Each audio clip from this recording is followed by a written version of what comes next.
manager for Fuentes. Straight shooters, all troopers. Me and the guys ain't never been losers. See a nice little thing, we pursue her. See a nice little, yeah. I'm moving with a purpose, bigger than a service. Happy Friday. Oh, we already got people in the building. Hold up. Big Bro Steve in the building. Make sure that y'all can hear me. Y'all may hear the music. If y'all don't hear me, never mind. The only thing y'all really need to hear me say is happy Friday. I hope everybody is having a great end to their weekend or waking up prepared to do what we set out in the beginning of the week to do, which is make this our greatest week ever. All I need y'all to do is like, subscribe, and maybe, you don't have to do this part. The like and subscribing, that's a non-negotiable. But if you feel inclined to, share the stream with a friend, share it with some family, share it with your group chat, whatever you feel is best. We got a great show for y'all today.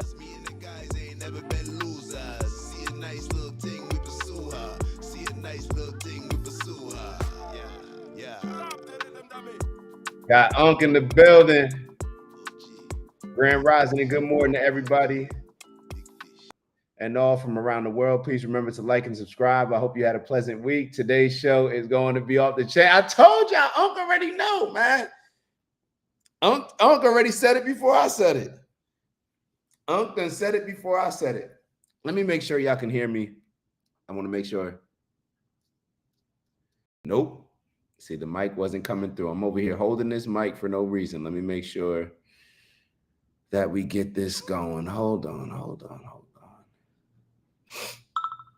Let me make sure I let me connect. I just want to make sure the mic's working for y'all. There we go. All right. This stuff, if anybody knows of a different platform, I hate to do it to Talk Studio. So we use Streamlabs Talk Studio. I hate to do it, but I think I'm getting to the point where maybe we've outgrown Talk Studio. And I hate to say that because Talk Studio has held it down for so long. But yeah, man, I put up a video the other day, did a whole half an hour video doing a response, and then went to download the video and realized it wasn't even there. Emailed them and they're like, hey, it was just a glitch. I'm like, I don't know. Look at Sneaky Nuts. Where's my black friend in the corner at? Bro, we here, man. We here. And the Fridays, you know what we do on Fridays? We get real active. So yeah, we step out of the corner on Fridays. But shout out to all y'all. Paul said good morning. Zen Rasta 85 was good, fam. Let me see if I can get as many of y'all in the building as possible. Paul wrote, Sneaky Nuts wrote, it's good night there. Paul wrote, I'm nocturnal. Sneaky Nuts is an Aussie, man. Hey, mate, right? That's what they say, mate. You know what it's funny, Australian lingo reminds me of a little bit of Canadian lingo. Well, maybe just the one word. When Canadians, I don't know if y'all ever been to Canada, but they say A. Everything's like an A. Instead of like yo, but yo is more used in the beginning of a sentence. Hey, they say, hey, we going to the game, eh? Like that. All right. Paul Road explains that one. It's like Saturday Down Under. We got Thomas in the building. Shout out to Thomas. Good morning, Grand Rising. We got Joey, Six Fingers. Peace and blessings, everyone. We got so it's Friday night at 10:08. Oh, so it's already Friday night, man. Sneaky Nuts, hold up. Sneaky Nuts, you tapping in with us on a Friday night? Dang, that's love. I definitely appreciate you for that. See, most of us, we over here getting ready to attack Friday, real offensive. We going on the offensive. We having a BB Netanyahu Friday. It's a very aggressively offensive Friday. We're attacking the day. I shouldn't have said that, right? But that's why I said it. It is what it is. It is what it is. Sometimes I say stuff I shouldn't say. My apologies. It's all jokes. I'm a comedian. That's what I'm gonna put my title as, comedian, so that way I can get away with saying certain things. Love and respect to the OG Network. I'm a new subscriber. Shout out to Ali. It's great having you here. We got a big up to Australia. Good morning to all my Aussie friends. Welcome, Ali, from Steve. Yo, my favorite black guy. What up? Hey. I appreciate it, baby. I appreciate it. My man gave me a shout out. Of course, we giving shout outs, man.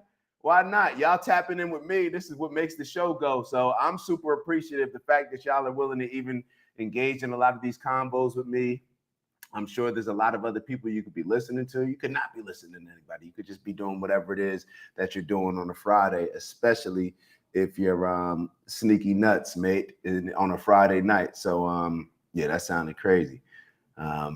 Good day, critical thinking. Try it. Wagwan. We got the GOAT in the building. Hold up. In case y'all didn't know, we got the GOAT in the building. We got the legend, Nasir Dalsim. We got a legend in the building. Y'all make sure y'all tell Bez what's up. Wagwan. All right. Whoa, tapping in early. Hold up, Lo. What we doing, Lo? When a black king speaks, we listen. Oh, hold up, man. You putting a lot of pressure on for the show. You putting a lot of pressure on me for the show. But nah, definitely appreciate that. That's love, man. That's love. All right. So I'm gonna make sure that this is an amazing show. I'm gonna make sure that y'all get y'all not only money's worth, but y'all get y'all value just in like I said, y'all taking the time to tap in with me. So make sure that you continue to hit that like button. Let me make sure I see it. The internet lagging a little bit. Let me make sure that we're connected on all cylinders, firing on all cylinders. All right, so this is what we got today.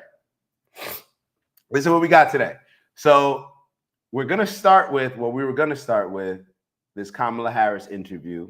An interesting question came up about her running mate and her deciding to pick Tim Walz instead of who would have been her first choice. And she had some interesting reasons as to why she did not go with this particular person. We're going to tap into that. And honestly, it may just be worth it. Like I was watching a little bit of the Rachel Maddow interview that she did with Kamala Harris. And I'm just sitting there and I'm like, damn, like, I hate to say it, but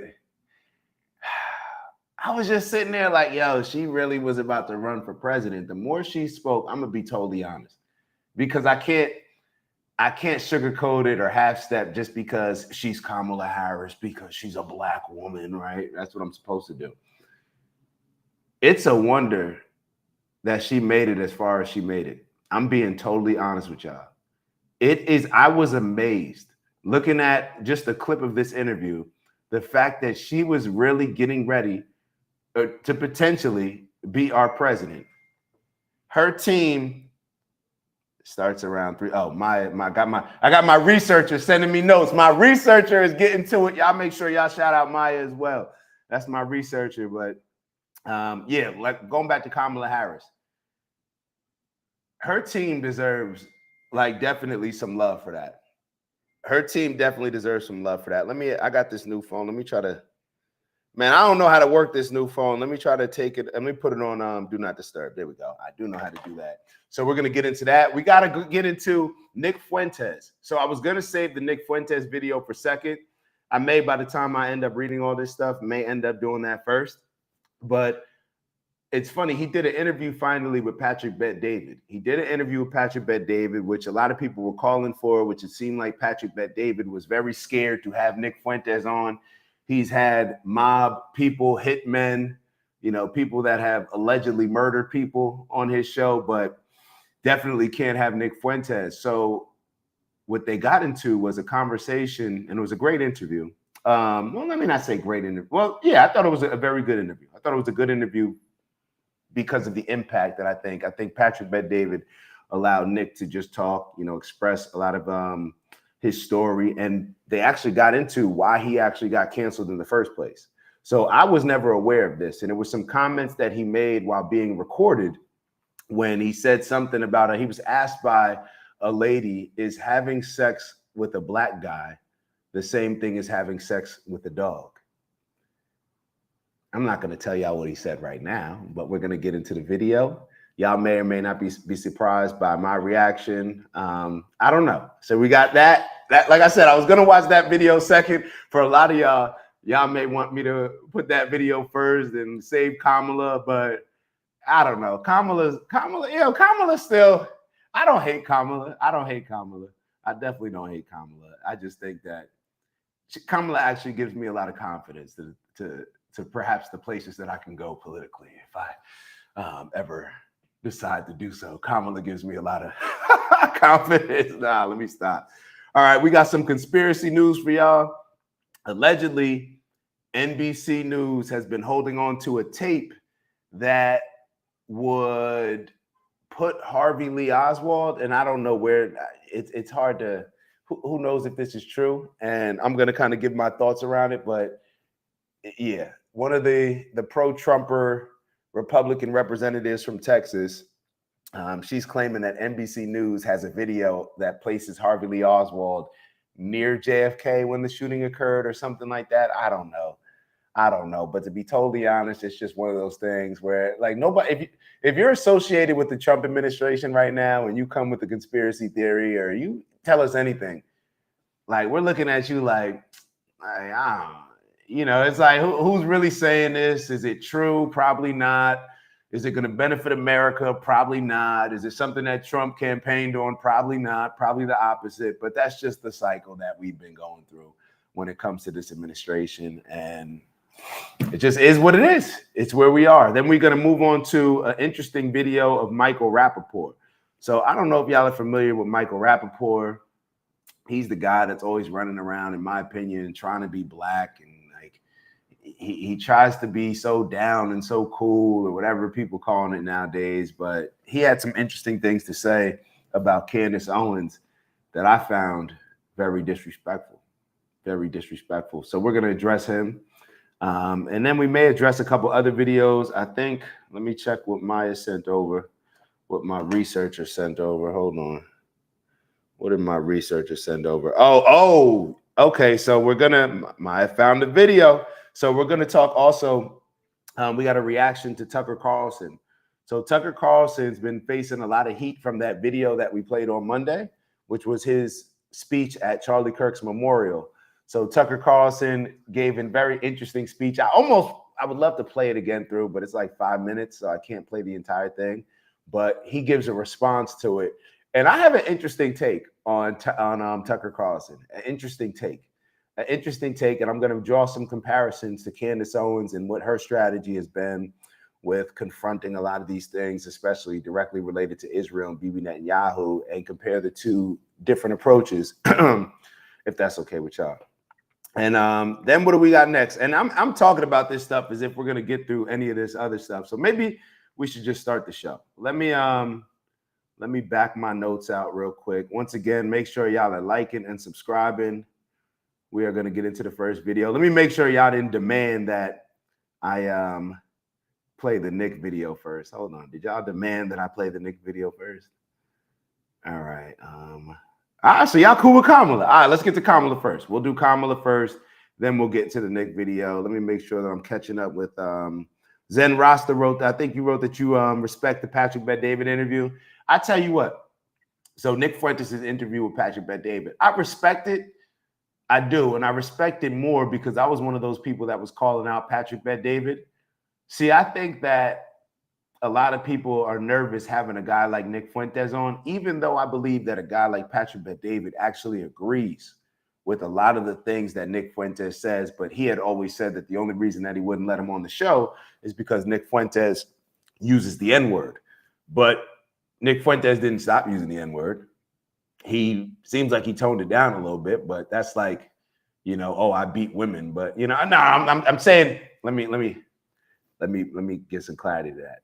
It's like saying, if you feel like the N-word, which Patrick Bet-David was saying was such a disgusting word, then it shouldn't matter whether you tone it down. It's like if you think it's disgusting to beat women or to do certain things, somebody can't just pull up and be like, well, I only did it to, you know, I've been toning it down a little bit. Like, bro, you can't, y'all get what I'm saying? Maybe that was a bad example. Yeah, let's move on. But yeah, going back to that. So with Patrick Bet-David, I do respect that he did the interview. I respect how he did the interview. And what made me respect it even more was actually things that Nick Fuentes said about the interview, where you get a guy like Nick Fuentes, and I didn't really look at this part of it. My mindset was always, that Nick is, and we're gonna watch Nick's video first. I think, now that I'm thinking about it, I knew it was gonna happen. But my thoughts on it were, you get a guy like Nick Fuentes who says the N-word, right? Okay. You don't want to interview him, but you'll interview people like Sammy the Bull, other mob people.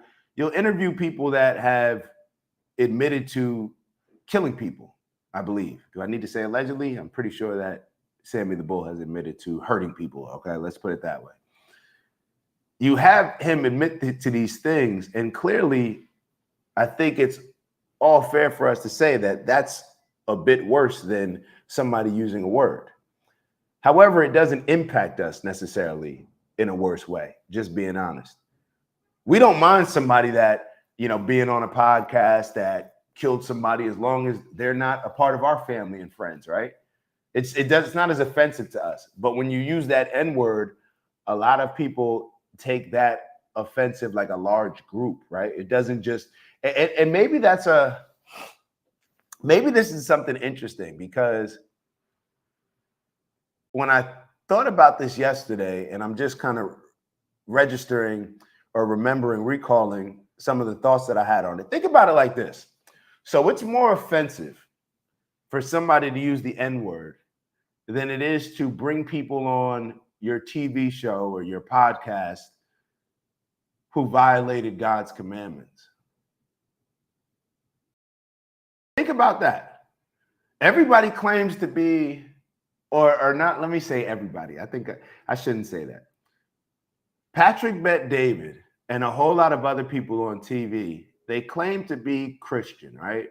And y'all know, I promise I won't let this conversation go too far in this direction, because I really want to get to Nick's show. But I think it's just something for us to really think about. If you claim to be Christian, should the N-word be more offensive than somebody who violated your God's commandment, the commandment of thou shalt not kill? I'm just wondering. Should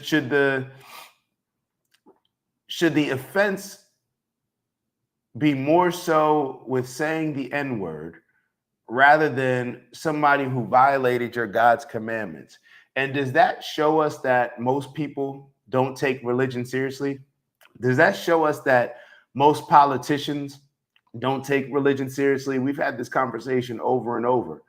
When we have these quote unquote religious groups, especially like a Bibi Netanyahu, every sentence he tells you, he's the only prime minister of the only Jewish state, but then you're violating all these commandments. It's just something to think about. Just something to think about. These are some of the things that just go through my mind. I like calling out hypocrisy. It's like, oh, this person said the N-word, so I'm not going to bring them on the show.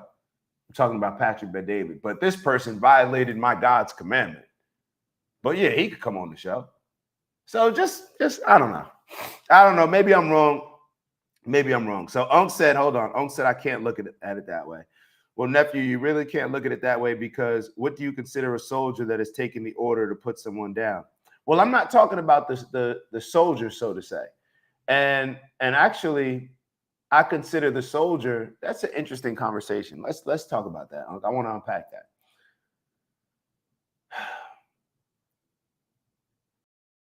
When we're talking about a soldier or anybody, and Unc is saying that, well, if I just get the order to kill somebody, then it's not as bad. I'm calling BS on that. Because that is the mindset that allows us to sit back and rationalize a lot of the evil that we do throughout the world, because we're always passing accountability down the line. Isn't this one of the reasons why we speak up as far as what our money's going towards when it comes to Israel? I believe that it's a genocide. So I have a problem with my money going to Israel and supporting what I believe is a genocide. I don't just sit back and say, oh, I got nothing to do with that. No, my money is directly going to support the genocide in Israel. A soldier, if you take command, or let's say you're in a gang, people have to take accountability and responsibility for their actions and decisions. It just is what it is, because if we don't do that, then what's the alternative?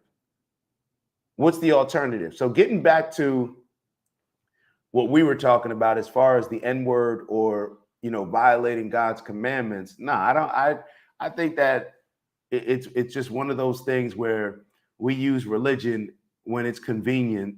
And because religion doesn't have the emotional trigger that saying the N-word does, let's be honest, we don't really take offense when somebody violates God's commandments. When we hear somebody that got shot or when we hear somebody got killed, we only care when it impacts us on an emotional level where it's somebody that we know, we care about, or somebody that's close to us.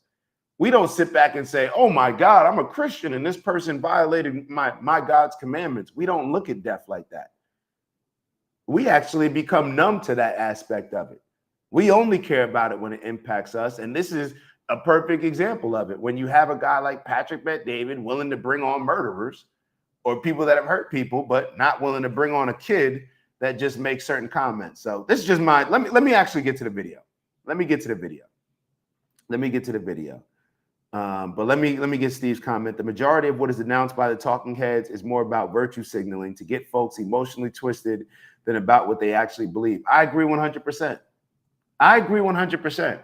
And these things are perfect examples of how positive religion can be.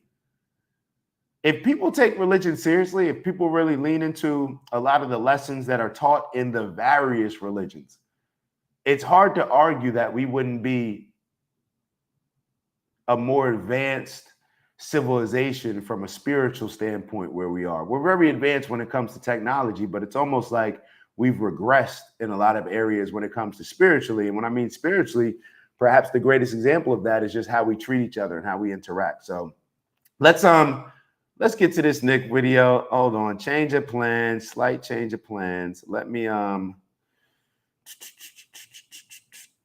go to the notes so I can pull this up. Hold on one second.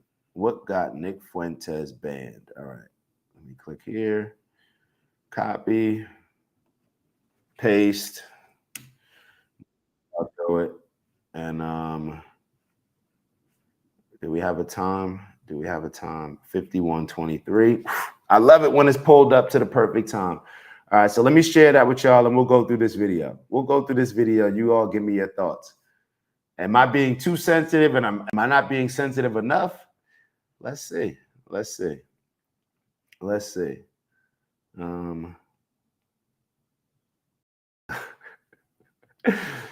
Critical thinking gonna take us somewhere. Religion equals learning to lie to oneself and others. You gonna send me down a rabbit hole. Hold on. Hold that thought. We'll come back to that. We'll definitely come back to that. All right, let's get to this video. When you find out about the media matters and the messages being sent out to other places to censor you, claims, but you know the other guy is being called you saying, this girl keeps calling me, telling me what you said to cancel your last 2 weeks. That you know for a fact. Then this happens here with Leadership Institute. Then the Amy Faulkner situation video going to Reagan Battalion. Where do you go from here? If it goes 10 to 20, 20 to 50, where are you going? What happened? 50 to 80. Okay, so now it's like this is when you're born. Mm-hmm. And how old are you at this time? Just about to turn 19. So you're still 18, and this is what's happening to you. Yes. Got it. So what do you do next? So I have to defend myself. This video is going viral, and Ben Shapiro retweeted it, by the way. Ben Shapiro quote tweeted that Reagan Battalion video. 100%? Are you positive? 100%. He said, and what did he say? This is very concerning. Is that the video, Rob? Yes, sir. Can I see it, please? Her in your daily existence by Jews. I told you yes, absolutely. You laugh at it like. How so? Can you? Would you say that me having sex with my dog is the same thing as me having sex with a black man? No. But they would both be degenerate. Oh, this. Well, that's a little bit, you know. I'm gonna play it again. All right, one more time, please. Her in your daily existence by Jews. I told you yes, absolutely. You laugh at it like. How so? Can you? Would you say that me having sex with my dog is the same thing as me having sex with a black man? No. But they would both be degenerate. Oh, this. Well, that's a little bit, you know. All right, so like I said, I never saw the video that got Nick canceled. So this was my first time seeing it. So when everybody used to say he's a racist, he's this, he's misogynist, all these different things, I didn't know what they were talking about. I just know that they were, I didn't know specifically what they were talking about. I know that they just throw that word or that type of lingo on certain people. And a lot of times they throw it on people like that they just don't want us to listen to or entertain. So I never heard that. But what are y'all thoughts when you hear it? And to be totally honest, the first thing that I did, I was like, I had to look up degenerate, because I was like, hold on, he said that they're both degenerate. Like, what is that? Wait, let me make sure that I understand what degenerate means. So when I looked up degenerate, and it actually has a different definition than what this definition is, but it's good because this is one that I actually did see as well. But it says decline or deteriorate physically or mentally. Decline or deteriorate physically or mentally. Let me see if I see the other definition. I mean, it doesn't matter if we get another one. But yeah. So let me read a couple more. Having lost the physical, mental, or moral qualities considered normal and desirable, showing evidence of a decline, having reverted to a simpler form as a result of losing a complex or adaptive structure present in ancestral form. Should I be offended? Should I be offended? I'm not. I'm not offended. And I think that it's a shame that this man is being, or this was the thing that got him canceled at 18 years old, having a private conversation where somebody tried to set him up, is recording the convo, and he makes I would call it an asshole comment, but he's 18 years old in a private conversation. And a lot of us will sit on our high horse hearing that and probably get mad at me for saying that I'm not offended by it. Yo, do you know the things that I've said in my private conversations? Like, can we go back to when we were 18 years old? And the things that we've said about whether it's women, about certain races of people, certain groups, whatever it may have been. The things that we said in a private convo, which let me also add was at 3 a.m. Hold them accountable to it, cool. But hold him accountable to the same standard that we hold other people accountable. Let's take it biblical. What did Jesus say? Let he without sin cast the first stone. Or I don't know the exact words, but he's 18 years old. And this is what got this kid banned. A private combo. So even when I look at the degenerate comments, the first thing that came to me was I actually, and maybe this is just me and my bias, because I'm sure that y'all can tell that I rock with Nick. I agree with Nick on a lot of stuff. Now, I always express a certain level of pushback when he uses the N-word, because I'm like, bro, you don't need to use that word.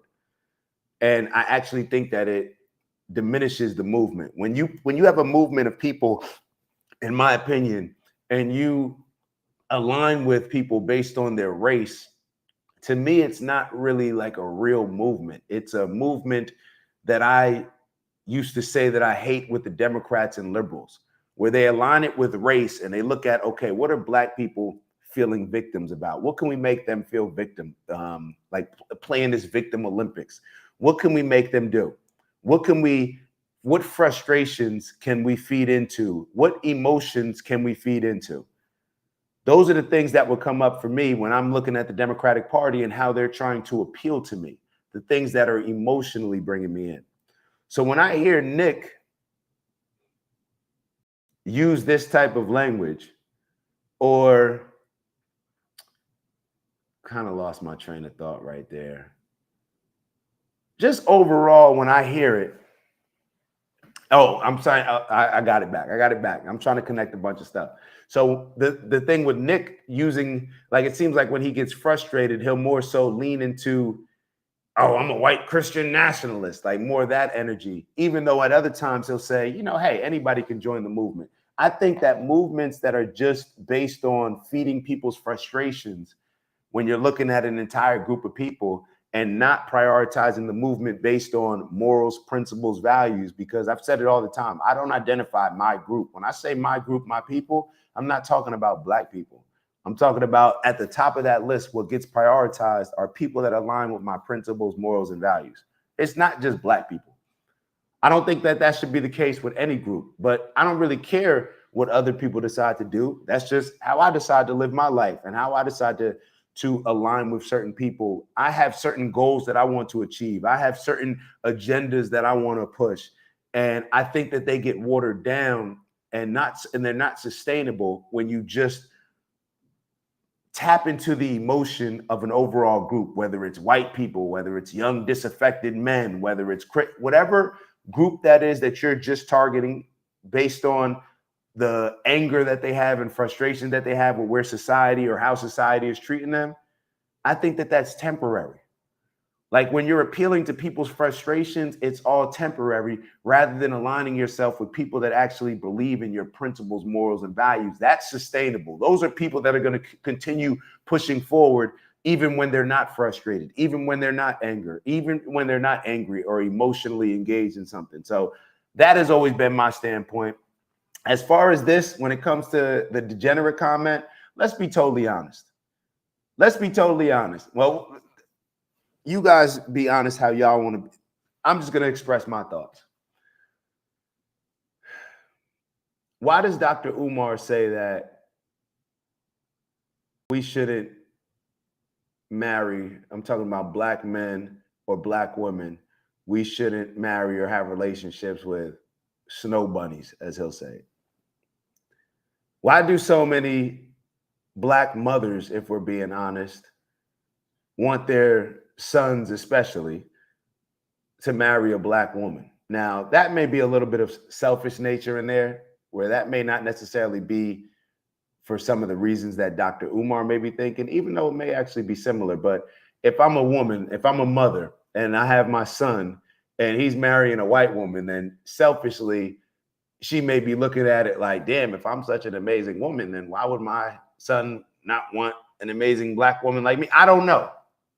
I don't know what people put through their minds, but I'm pretty sure that that's something that comes up. But when it comes to a Dr. Umar, when it comes to Malcolm X, these are the same things that Malcolm X was preaching.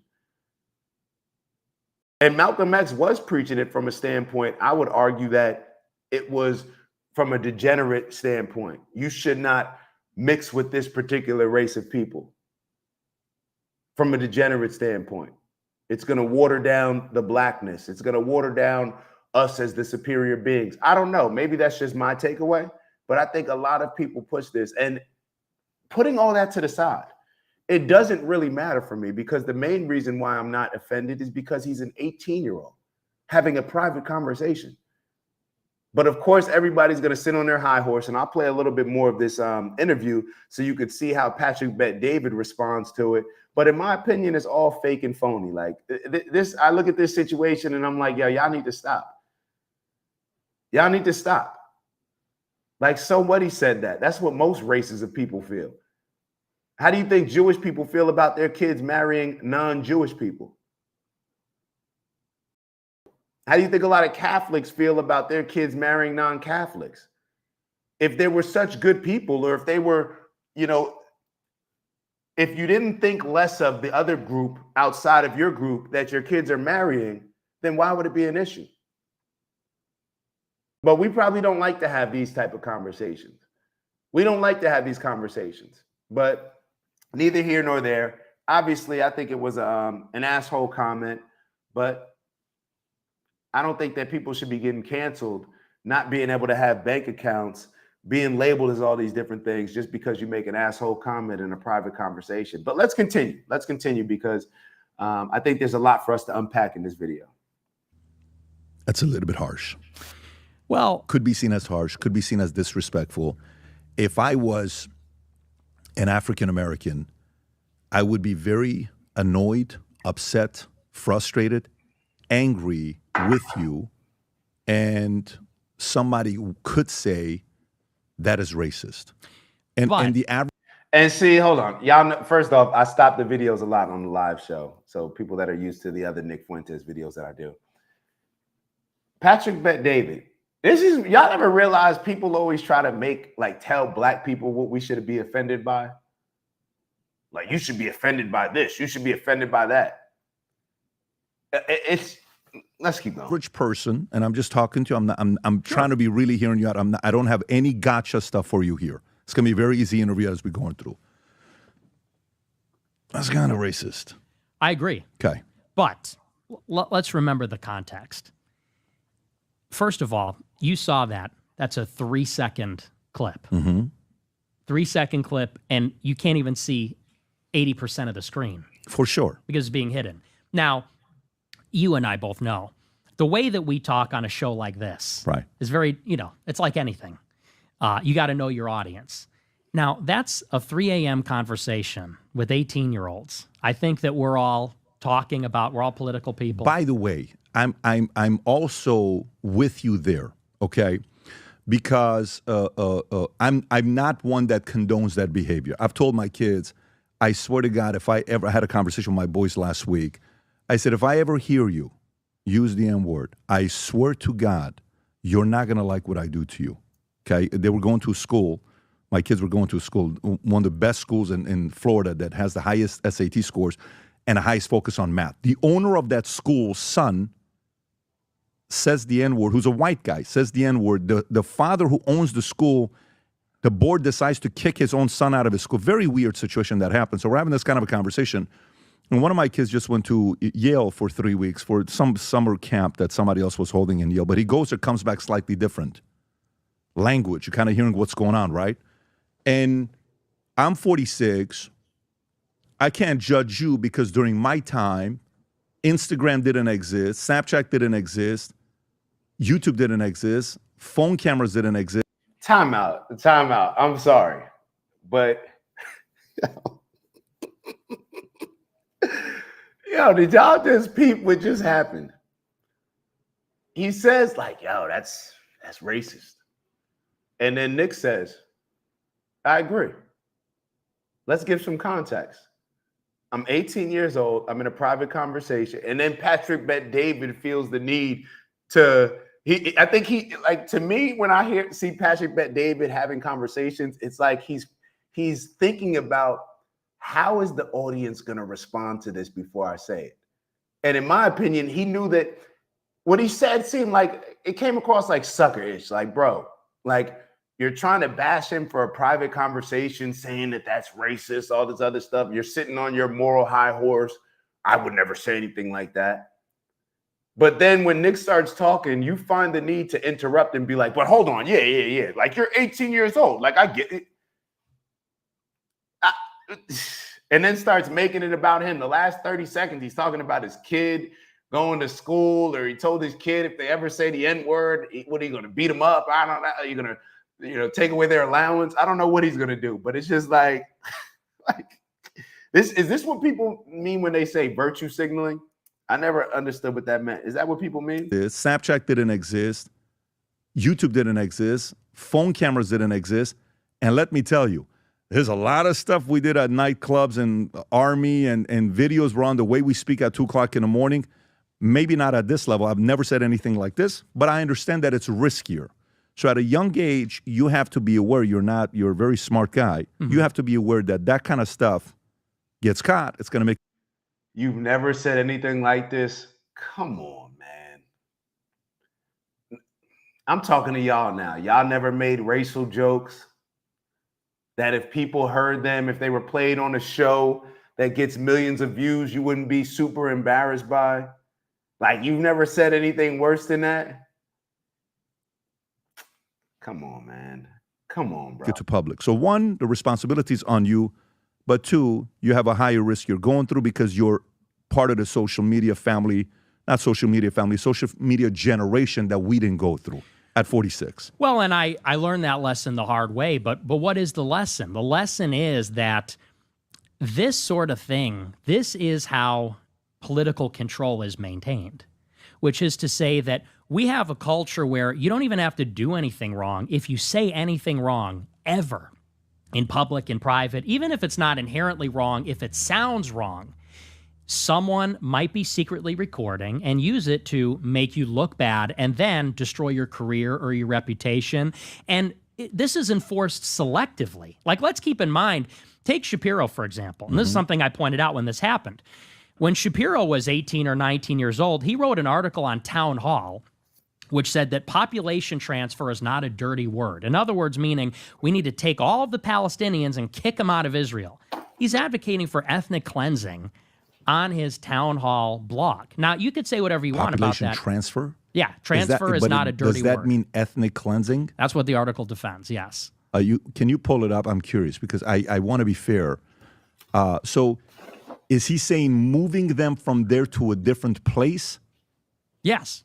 Like you can go to, all right, so raise your hand to Ben Shapiro, August 2003, which is 22 years ago. Raise your hand if you have shocked at breakdown of so-called Middle East roadmap. If you're raising your hand, give yourself a nice hard slap across the chops. Maybe that will make you wake up from your reverie of self-education. The roadmap was doomed from the start. The Arab Rob, I can't see it, enmity of Jews and the state Israel no peace. The time for half measured has passed. Bulldozing house of homicide bombers is useless. Instituting ongoing curfews, users roadblocks, touch fences, meaning negotiations. Some have rightly suggested that Israel be allowed to decapitate the terrorist leadership of. Some have rightly suggested that Israel be allowed to decapitate the terrorist leadership of Palestinian Authority. Okay, so rightly meaning they're in the right to suggest that Israel should be allowed to decapitate. Decapitate is what? I mean, killing is the easiest way to put it, but decapitate, doesn't that mean to, what is the actual definition of decapitate? They mean kill the leadership. Kill the leadership. But if you scroll down, the basis of the article is when he says transfer, he's saying population transfer. In other words, saying this should not be stigmatized. Where do you see population transfer? That's the title of the article is transfer is not a dirty word. If you read the whole article, that's the whole I want to point read of the it. sentence, Rob. Go lower. Half measure trends indicates some global. Here's the bottom line. If you believe that Jewish state has the right to exist, then you must allow Israel to transfer the Palestinian and the Israel Arabs from Judea, Samaria, Gaza, and Israel proper. It's an ugly solution, but it's the only solution, and it's far less ugly than the prospect of bloody conflict ad infinitum. Can I just put some things in perspective here?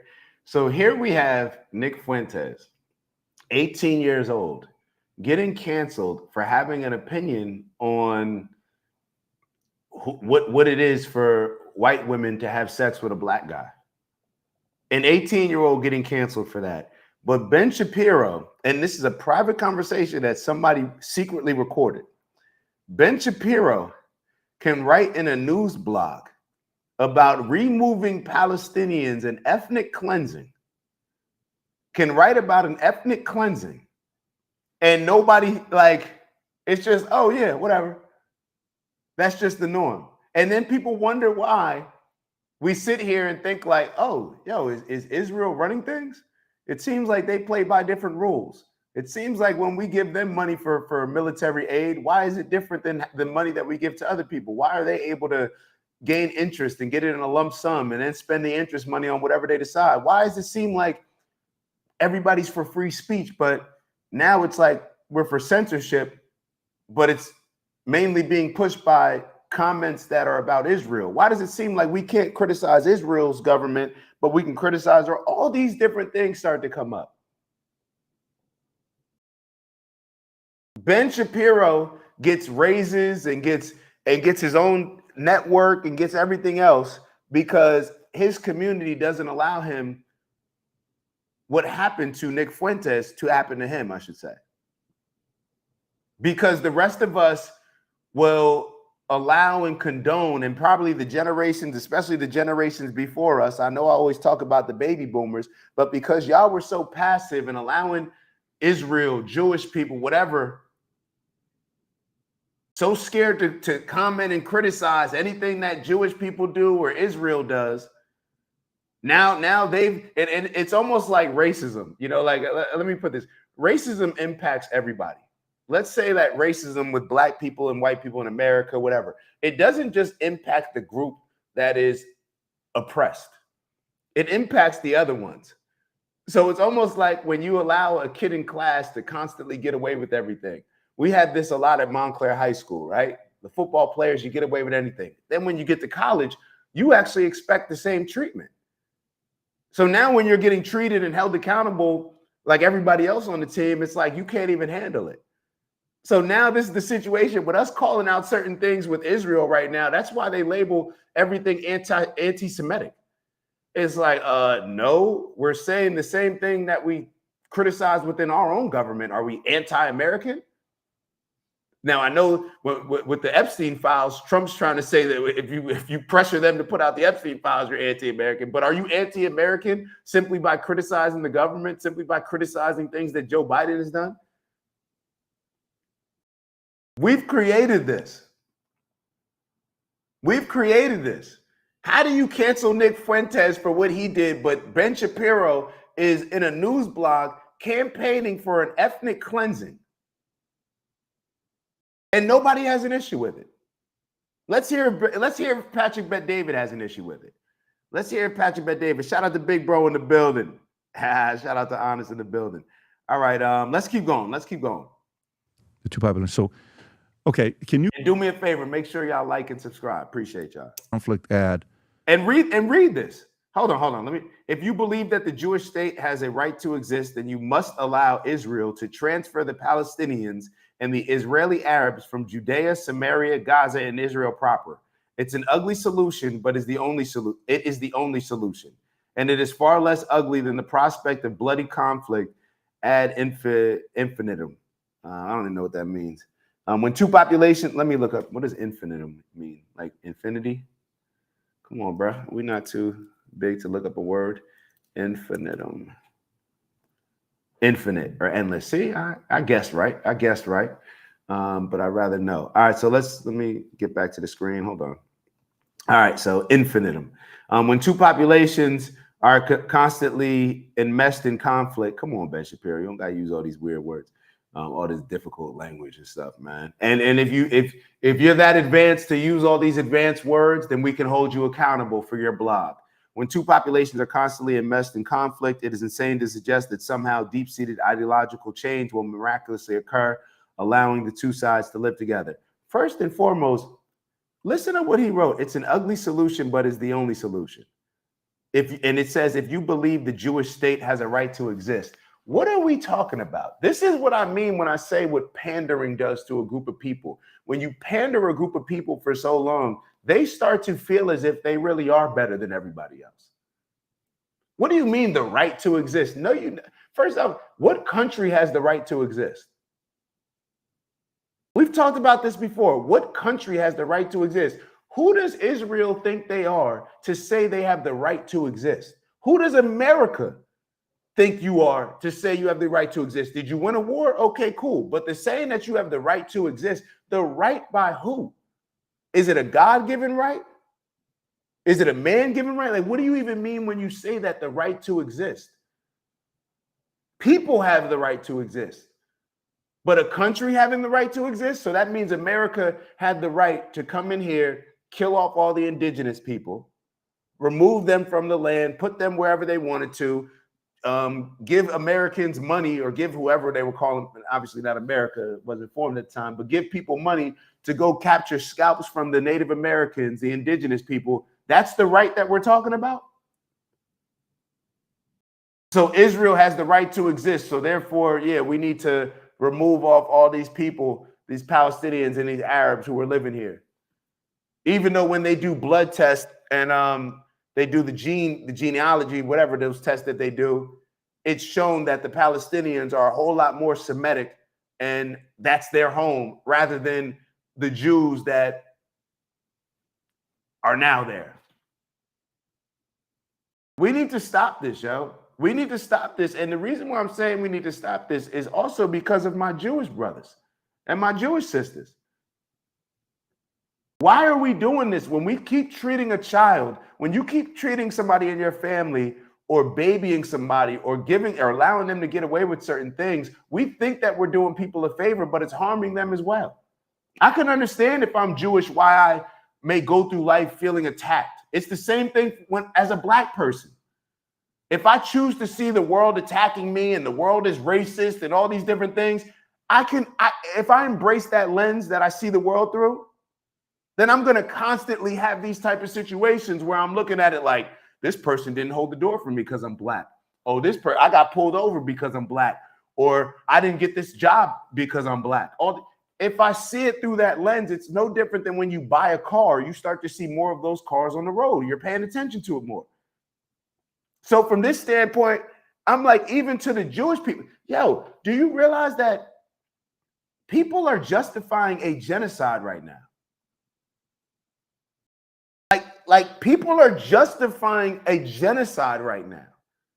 Ben Shapiro believes, now this was years ago. I think this was written 22 years ago. I think this was written in 2003. And look at what's happening right now.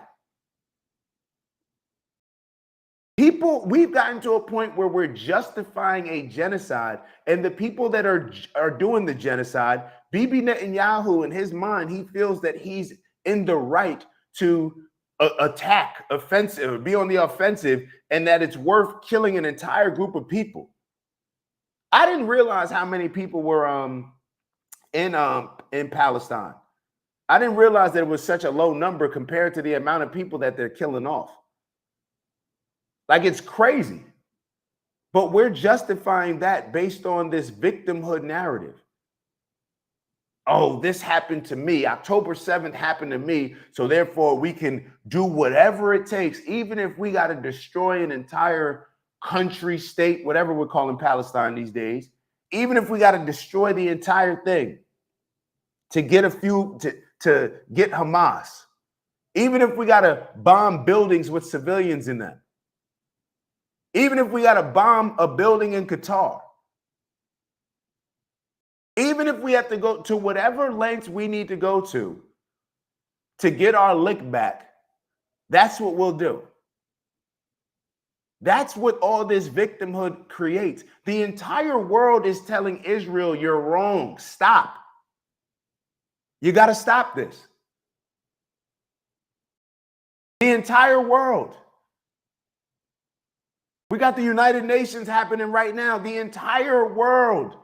Whole bunch of white people, not just the black countries or the brown countries. Go look at the people that are standing up, recognizing Palestine as a state, saying that they're ready to help out wherever they can with the Palestinians. And it's not just the black and brown countries. So it's not just a race thing or whatever we want to racialize the thing. This is a humanity thing. But because we've allowed and pandered a certain group of people so long, they literally think it's in their right to do anything and that they can get away with anything. And that's clearly what's been shown in this administration, to be totally honest, when it comes to Donald Trump. They're getting away with doing anything. And they're doing it in the name of Judaism. Let's keep going. Let's keep going. I just don't get this, yo. I just don't get it. Like, how do we just sit back and we're okay with this? How do people, I used to laugh at people when they put the black square with Black Lives Matter during the pandemic. I was not one of those. I'm like, yo, just because I have an issue with Black Lives Matter, neither here nor there.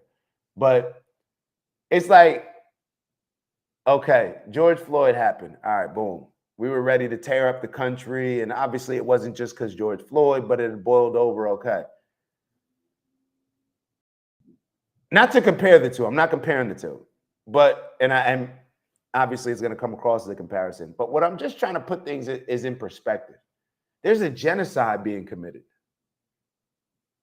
There's a genocide being committed. And nobody, I mean, I don't know. I shouldn't say nobody. But do people not feel obligated to speak up about this? I don't know. Let's keep going. My apologies.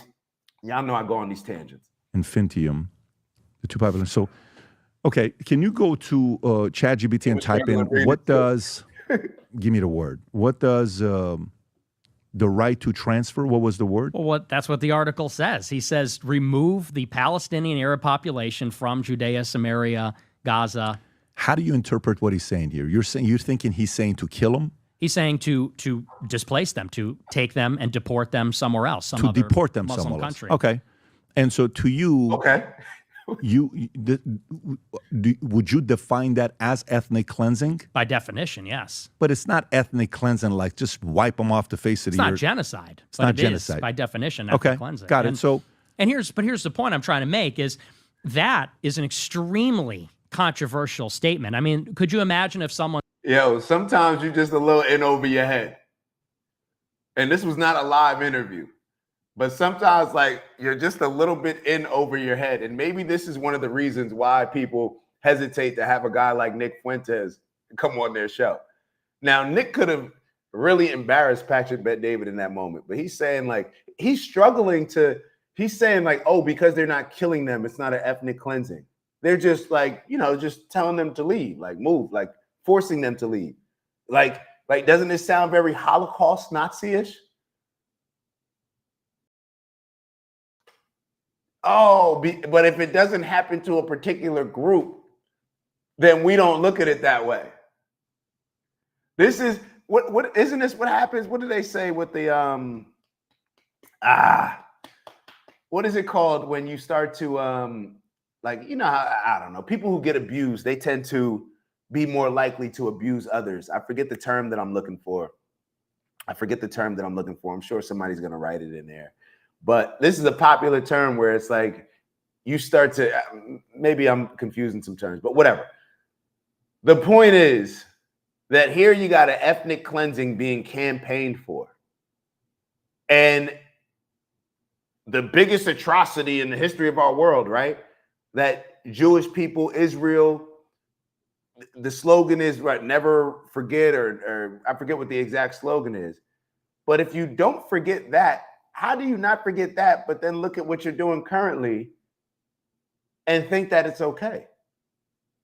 This is what I mean when it's very dangerous when you follow people instead of principles. When you become a fan of a group of people, when you become a fan of a political group, when you become a fan of a country, and you just are complicit with everything America does, everything Israel does, everything, and you can never take a step back and say, hold up, does this align with my principles, morals, and values? Isn't this the same thing that my people went through that we complain about? Like, isn't this the same exact thing? Now we're doing it to another group of people, but we're justifying it because of what? Why is one justified and not the other? Because God gave you this land 3,000 years ago? You think that we're going for that?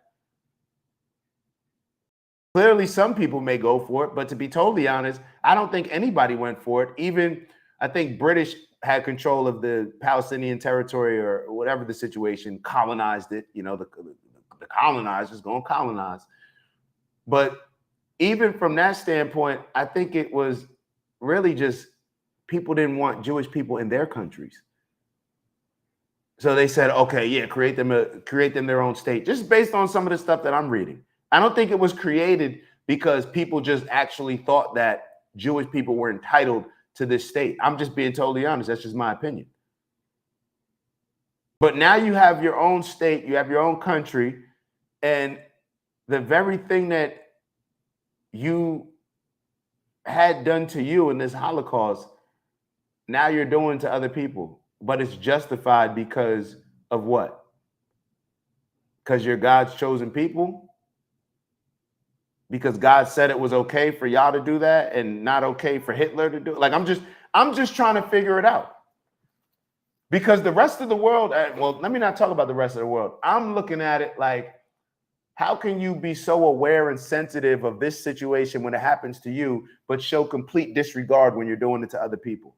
But I'm sure it's not the same situation. So let's keep going. Said whites and blacks can never live together in America. It's an ugly solution. We got to take all the black people and send them back to Africa. Right. That's racist. Right. It's racist to say Arabs can't live in Israel. We should remove them all. He wrote that under his name on a blog, but he never got canceled for saying that. But I got secretly recorded when I was 18 in a private conversation, and people say, and he himself quote tweets it and says, this is concerning, to amplify it to everybody in the conservative movement. That's what I say. It is selectively enforced. Yeah, but if he would have written this the other way around, let's say he's not a Jew, and he writes it about getting rid of Israel, or making a comment about Jews, that would be the equivalent of saying having sex with a dog is the same as degenerate, the way you put it down.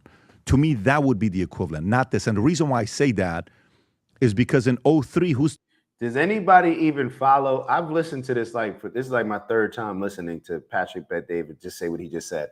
I still have no idea what he just said. Like, I have no idea what he just meant. One would be the equivalent if he was saying something about Israel, then it would be the equivalent to black people that are having sex with it. What are you talking about? Like, what are you talking about? There is no moral equivalent, bro. You're comparing an ethnic cleansing to Nick Fuentes having an opinion on white people having sex with white women having sex with black men. At 18 years old in a private conversation at that was secretly recorded. You're comparing that to somebody campaigning for a ethnic cleansing.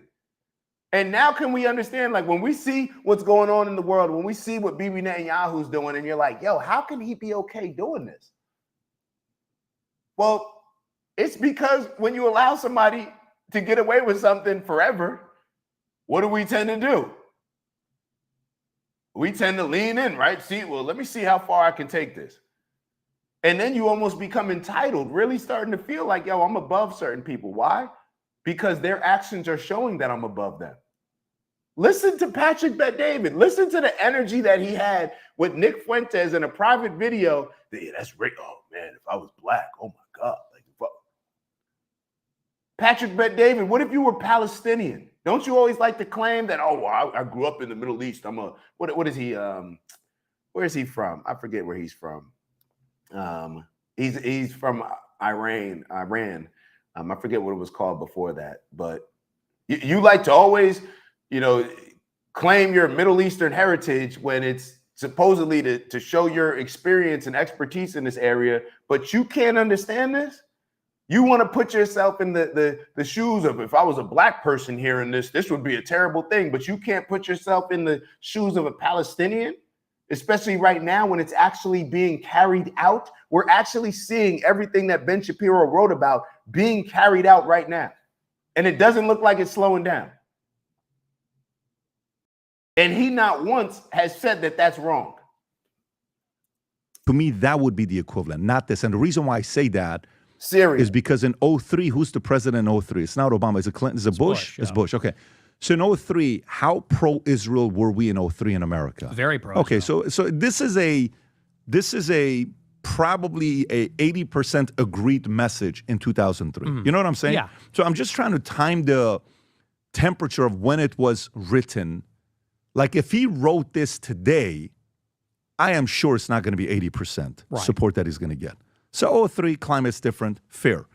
Continue, please, after what happened with that school situation. Sure. So I'm at this job training. They leak this out to Reagan Battalion. This goes everywhere. And it was in that moment I defended myself very strongly because they tried to use this clip. And by they, I'm talking about Ben Shapiro, Cassie Dillon, Cabot Phillips.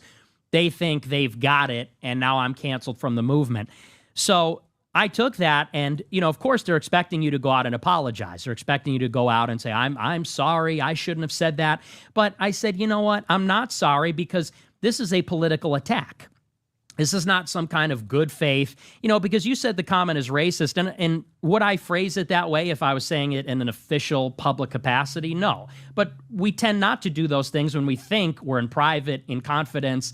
You kind of understand that there's some discretion there. And that's not to say that I'm, thought I could get away with it, but we don't speak in a lawyerly way when we're among friends. Do you believe that? You don't believe that, though. What? That it's degenerate? Yeah. I wouldn't say it's immoral. I don't know that I would say degenerate, but I would say it's contrary to my values. How much are you saying that in that moment because you're trying to be a shock jock? He said it's contrary to my values. I believe that's what he said. I'm pretty sure that Dr. Umar would say the same thing. That it violates his values, right? I'm pretty sure Malcolm X would have said the same thing. I'm pretty sure that the person down the hall from me would say the same thing. I'm pretty sure that most people would say the same thing based on my values, however you want to put it. But I'm not sitting here saying that and the reason why I maybe say that I'm pretty sure Dr. Umar would say the same thing is because as somebody who used to follow Dr. Umar, I believed this at one point in time. I believed this at one point in time that, I needed to really, or I don't even know to what extent I believed it, but I'd be lying if I said that I didn't feel pressure at a certain point in time to make sure that I marry a black woman.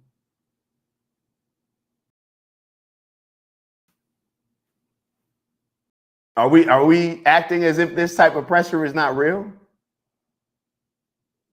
Or are we going to be honest and just acknowledge it?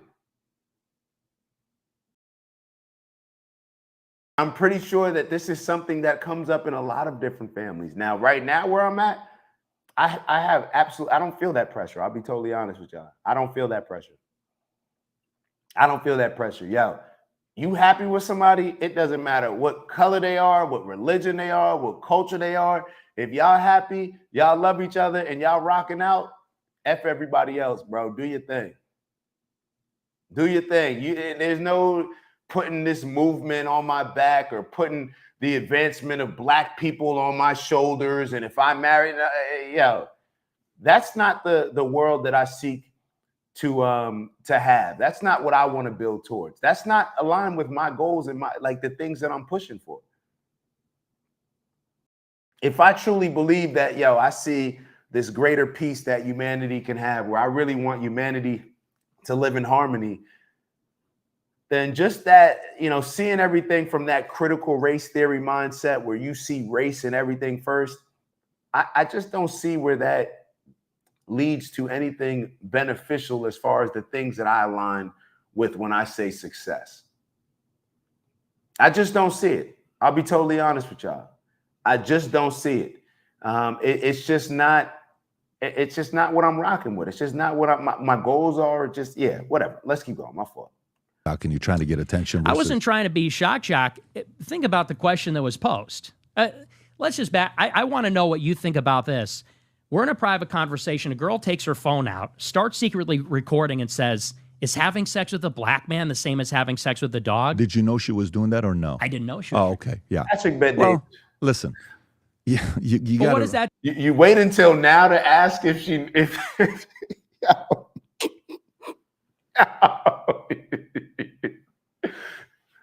Did you know that she was have you been paying attention to everything that he's been saying, Patrick Bet David? Did you know that she was doing Yo, oh my God. Yo, the OG Network, man. Make sure y'all like and subscribe, man. We got to compete with Patrick Bet David because we need an alternative. We're gonna let you keep doing your thing, but come on, bro. Come on, bro. See, that's a setup. Nick, I'm talking to you in a way as if you're my nephew or my son. Not in a, don't take it as I'm this to you. I'm not doing that at all. I'm just talking to you as I'm new to this game. I'm a business guy. So I haven't been, when I hear the histories, I don't know everyone's histories. When you don't know what you're talking about. Yeah, I'm new to, what game are you new to, Patrick Bet David? So I'm just holding everybody accountable. So he still hasn't acknowledged that what Ben Shapiro wrote was wrong, right? He still hasn't acknowledged that. He's scolding Nick about this, but he still didn't even say anything that says forcibly removing people from their land is an issue. Could you imagine if people came here in America and just, I don't know who did it, but I mean, I'm pretty sure we wouldn't be okay with which one is if let's say Putin or let's say China came over here and just removed people from I'm pretty sure America would not be okay with that, right? But when it's Palestinians, So which really represents racism? That's what I would ask. Because racism, we've been conditioned to see racism as he called me an N-word or he said this offensive or this person is this. What really shows racism? Because Patrick Bet David is virtue signaling, grandstanding, whatever you want to say. He's acting as if what Nick said about black people should be so offensive, right? But then when somebody discusses the ethnic cleansing of Palestinians, it seems like you don't see that as wrong. And the only reason, I guess my takeaway would be, well, I've heard you talk about the Holocaust, Patrick Bet-David, and you said that that was wrong. So in this situation, what's the difference? I would assume that it's the group of people, right? So if it's the group of people, then isn't that kind of racist? Wouldn't that be the definition of racist? So I like to see, you learn a lot how people think about certain groups of people in their conversations, not when they're just outright saying certain things or calling you the N-word or all that other stuff. This is the deep-rooted racism that, in my opinion, controls the way that society works in a lot of different ways. This is just my thoughts. You're right. We don't know the history of everybody, but we're willing to learn. We'll talk to everybody. The way I see it, Nick, is one of my kids is very political, more than I'm political, but he's in the climate. So he's always, yesterday he's at the Charlie's memorial, and this was one of the most difficult days of his life, witnessing Charlie pass away. I've never seen him. This is a very strong kid. 30 minutes on my shoulders going because of what happened with Charlie. He's sitting right there at the event, listening to everything for 5 hours, and he's loving it. It's not like, oh my God, I want to go home. I'm tired. Can we eat? Can we do this? He's all in it. The way I look at you and the way I look at Charlie is one of my kids is probably going to pursue this route, and he's going to go into politics. And I think you have an opportunity to mentor them to learn from the mistakes you made. Because whether you know it or not, you got a lot of kids that follow you, okay? More than they follow me. There's more 13-year-olds following you than they're following me. This is not sarcasm. It's not a shot. I'm just the truth, right? Just like you were following maybe somebody and looking up at them. There's actually probably a lot. I would argue that, and I think this is what people try to do when it comes to Nick Fuentes. I'm noticing this more and more. They always try to act like it's young kids following Nick Fuentes. And I think they do this for a bunch of different reasons, to almost make it like the adults that may align themselves with certain things that Nick say, to make them feel as if bad for aligning with the same things that Nick says. This is where these people are messing up. And shout out to Donna. Shout out to Donna Pappas. Hopefully I pronounced it right. Shout out to Donna. That's a dope cat that you got in your picture. PBD is ignorant. Ignorant. I think that even if that's not supposed to be, even if that's a new word, I'm assuming that it's ignorant. But I'm almost reading it like, hold up, was that supposed to be a funny? Let me not say. I'm gonna just act like it's ignorant. But yeah, hold up. Yeah, PPD he's being naive. I actually don't even think that he's ignorant. I think he's ignorant from the standpoint. Well, actually, yes, he is very ignorant when it comes to a lot of these things that he's discussing. I do believe that. But in this particular situation, I don't think that he's being ignorant from a factual standpoint or missing certain things. I think he's playing stupid. I think that he's playing stupid. He's playing ignorant. And his ignorance is showing up where he thinks that we're stupid. Like, do you think that we're going for this? Like, bro, like nobody's here. He's bringing up his kids. He's like, it's like, bro, what are you talking about? What are you talking about? Let's keep going. I think you got to be careful, but I also think it comes with the territory. Like when I was growing up, I was hanging out with gangsters in LA. And I remember one day I'm in Vegas, 2, 3 o'clock in the morning. I'm in the street with a 15-year-old kid that's driving a car, and he's got a gun that I don't know he's got a gun. Guys pull up here to our left, handful of African-American guys. Where are you from, homie? Where are you from? He pulls out the gun. From New York. Boom, boom. I'm 15 years old. We're out there running in the streets of Vegas. Guess what? You got to be careful who you get in the car with. That could have been the last day of my life. Mm-hmm. What are we talking about, bro? Like, are we still talking about the private conversation that Nick was having? Like, what? And I take that back when I said that this is a great interview. I think that this is an interview that is great for Nick, but I don't think it's a great interview. It's an interview that's great for Nick. I think that a lot of people are going to look at this and look at Patrick Bet-David like, yo, what are you talking about? And it's going to make a lot of people look at Nick and say, wow, this is a little bit different of a person than what was presented to me previously. How I made it. I go upstairs, my dad see me, my heart's like shaking. That was the risk then. I don't know if so much of that is the risk today. The risk is what you just did. You got to be careful what you're saying. Well, and that comes with certain, backlash and responsibility. But I also think, and this is going to give me some in trouble, I also think we should be forgiving. I also think we should be forgiven for Ben writing that as well as you saying it. We should forgive Ben for writing it? You haven't even said that it was wrong. Yo, oh my God. PBD makes too much money to be behaving like this. You're too wealthy to be behaving like this, PBD. This is embarrassing, bro. Now we should be forgiven. You say all that stuff. Don't say anything wrong or point out what Ben Shapiro did was wrong this entire time. But now, even when you even say that we should have forgiveness, the first person that you mention is Ben Shapiro, and then you throw Nick in there. Like PBD tries to act like he doesn't have sponsors or whatever this group. You got certain people that you're towing the line for. Let's just be honest. Whether they sponsor the show or not, you got certain people that you're towing the line for. And it comes across. But we're going to play. We're getting ready to move on to the next video because we've already spent a lot of time on this one. Also think it needs to be like, listen, yeah, I mean, maybe he said this. I don't know his upbringing. I'm trying to find that mom, dad. I've seen some stuff with mom and what some of the stuff she said, and maybe it's the influence from grandma. It's not. It's Mark Levin. It's not like you had a racist person. I don't see that.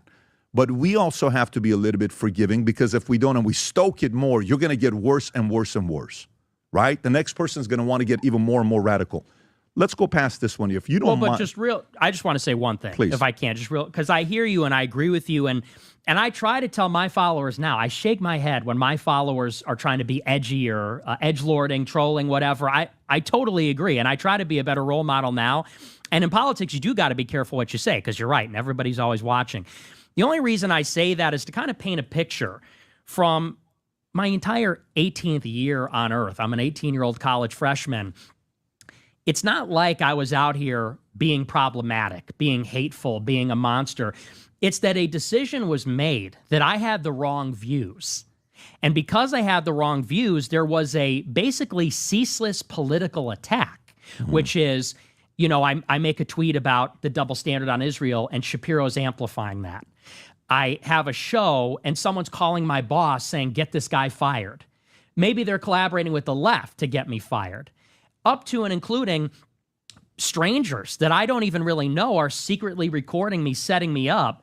The point is they made a decision, this guy's got to go, and they said we're going to use in a careless remark to take the guy out. So, people see, here's a guy that said a bad thing. I don't support that. And I'm not saying you do. I'm just explaining that's the side that a lot of people don't see. They see the bad remark. They don't see the calculation. And that's why I'm having these questions with you. And by the way, appreciate that. I wish this podcast. Yo, one thing that I think I'm going to do on Monday, I may bring up the video of Nick Fuentes. This guy, this is the first time I saw the video this week of the guy that came to his house with the gun. Like he came to his house with like a bow and arrow or something. Not the bow, but like whatever, those things that shoot the arrows and an actual gun. Like he came to Nick's house and let's move on. Let's move on, man. Let's move on. What video do we want to? Let's move to Kamala, man. Let's move to Kamala. But PBD, in my opinion, this is embarrassing, man. This is embarrassing for a grown-up to be behaving like this, PBD. Like, this is embarrassing, bro. Like, let's just keep going. Let's switch to share this. Hold on one second. We got Rachel Maddow. Let's take a look at this video.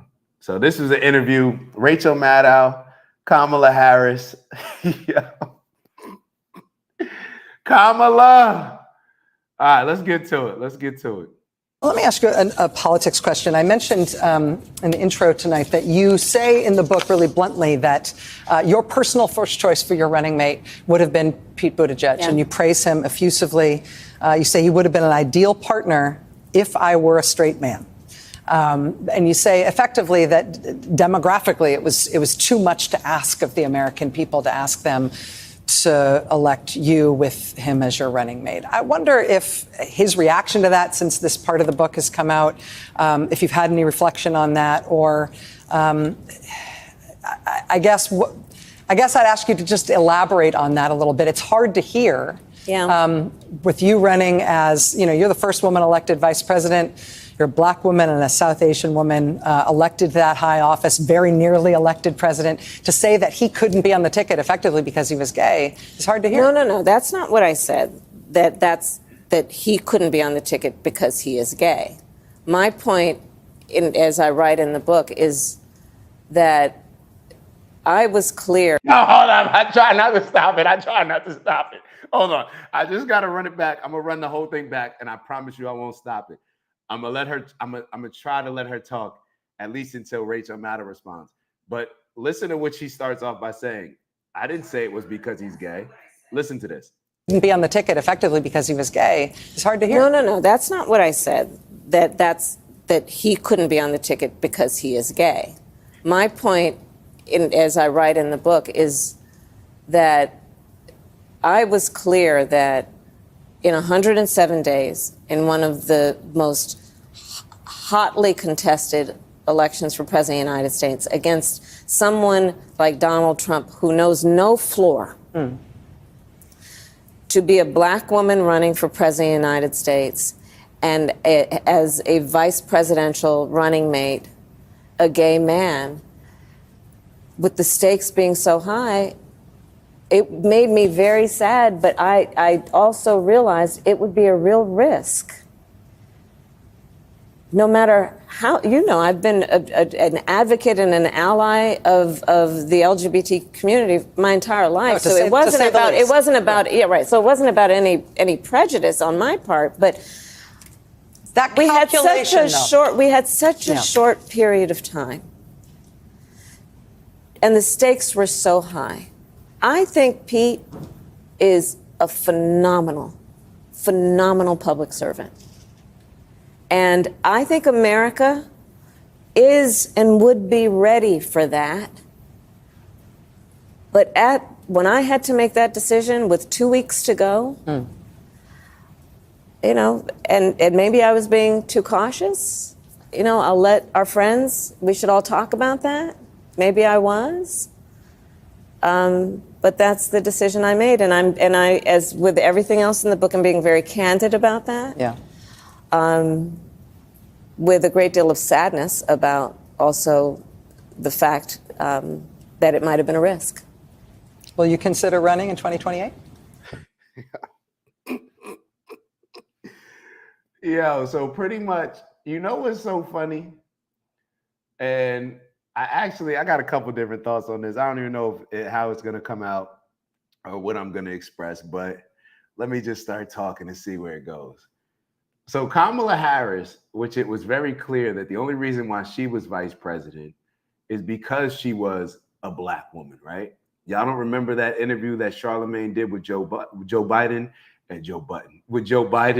and Charlemagne said, hey, the only reason we need you to vote, we need you to bring on a black woman as vice president. That's the only way you're going to get our support. That's pretty much how the conversation went. Kamala Harris was given her position because she was a black woman. But now when it doesn't work in her best interest to support a group that she just said that she's always campaigned for, or push for LGBTQ advancements and push for their agenda, whatever that may mean. And Rachel Maddow said, to say the least, okay, cool.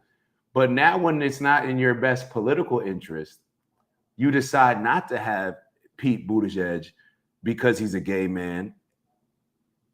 And you thought that would be too much for America. So selfishly, do you really care about pushing the agenda? Do you really care about pushing, the advancement of the LGBTQ community? And Rachel Maddow is looking at her like this is a slap in the face. She can try to be nice to Kamala Harris all she wants, but she's offended by this. That's why I put up Mindy's comment, because you could tell that this is one of those things that Rachel Maddow takes very seriously. And you still lost, Kamala. So now you're still lost. You went with Tim Walz. You went with somebody, and think about this. You went with the guy that puts tampons in boys' bathrooms.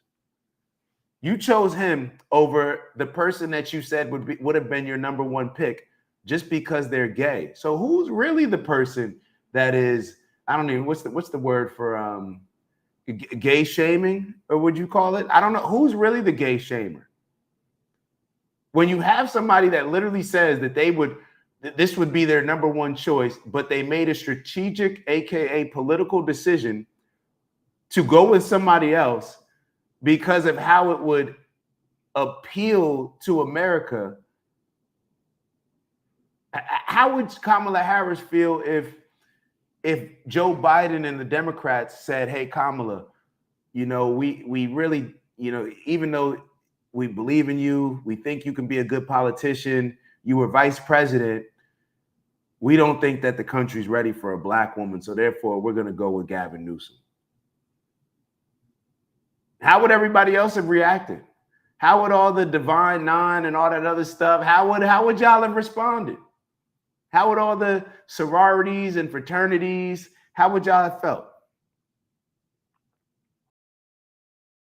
But it's okay for her to, and the reason why I said I wasn't sure where my comments would go on this, because maybe in a lot of ways, I'm looking at it like, well, shoot, so many people have bandwagoned, they bandwagon black people in the civil rights struggle, whether it's women, whether it was a lot of the Hispanic population.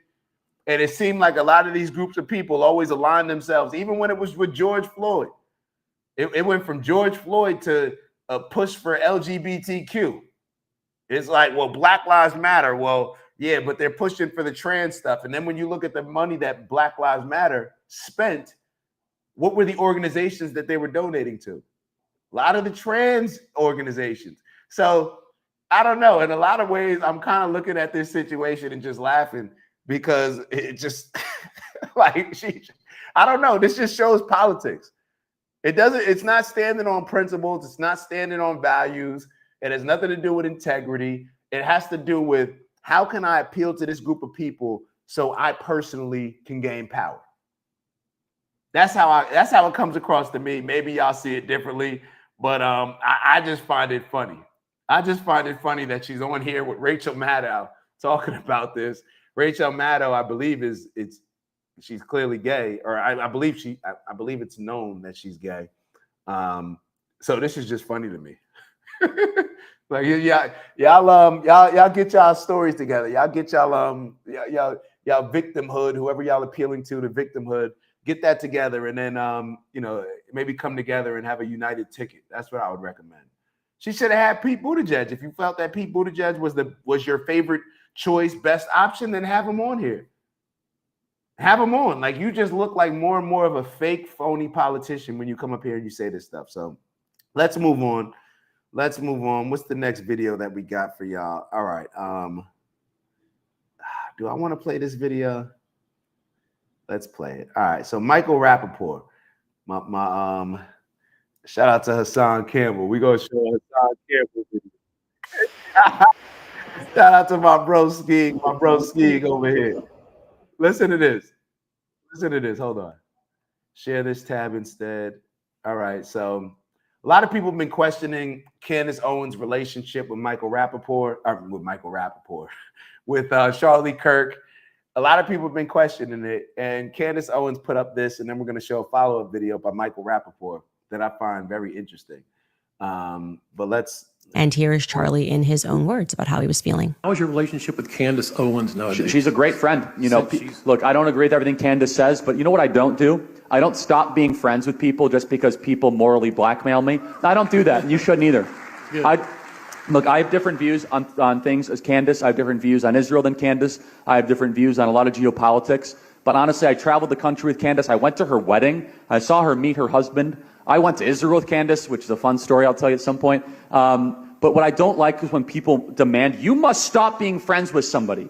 Whoa, whoa, whoa. That's a left-wing tactic. Don't do that. I'm not saying you do that, but other people do that. We should never resort to that. In fact, if you believe what I believe, shouldn't you want me to be friends with people that don't agree with us?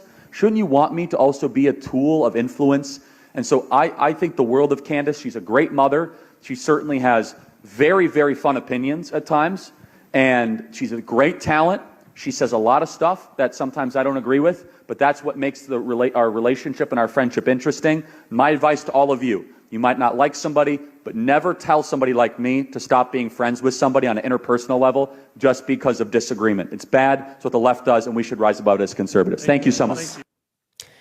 Charlie was a very loyal friend, and I'm going to continue to be a loyal friend to Charlie. I can't stand it. I cannot stand to see the lies that are being told.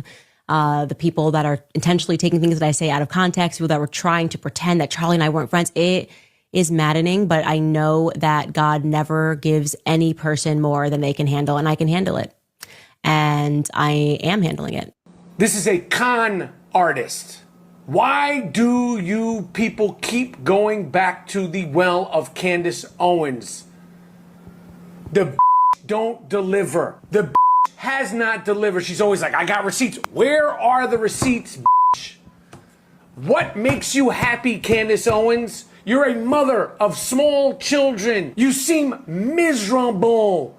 And you seem more and more miserable as the days go on. Why are you talking about Charlie Kirk less than a week after he was killed in cold blood? Let his wife do that. You're not his wife, You're a groupie.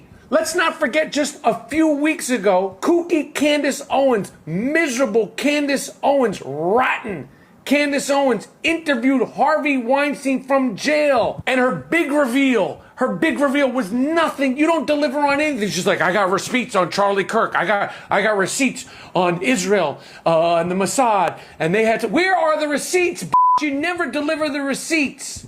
You get people watching and you don't deliver. It's Geraldo Rivera opening Al Capone's vault time and time and time and time and time and time and time again. You never deliver. Now you got yourself in a big pile of shit with Macron and his wife. I hope they sue you, Where are the receipts, You miserable dog. I'll tell you something. The Mossad, Israel, Charlie Kirk wasn't on the list. There's way more important fish to fry than Charlie Kirk. You were chasing after Kanye. What happened with you and Kanye? What happened with you and Kanye, Candace?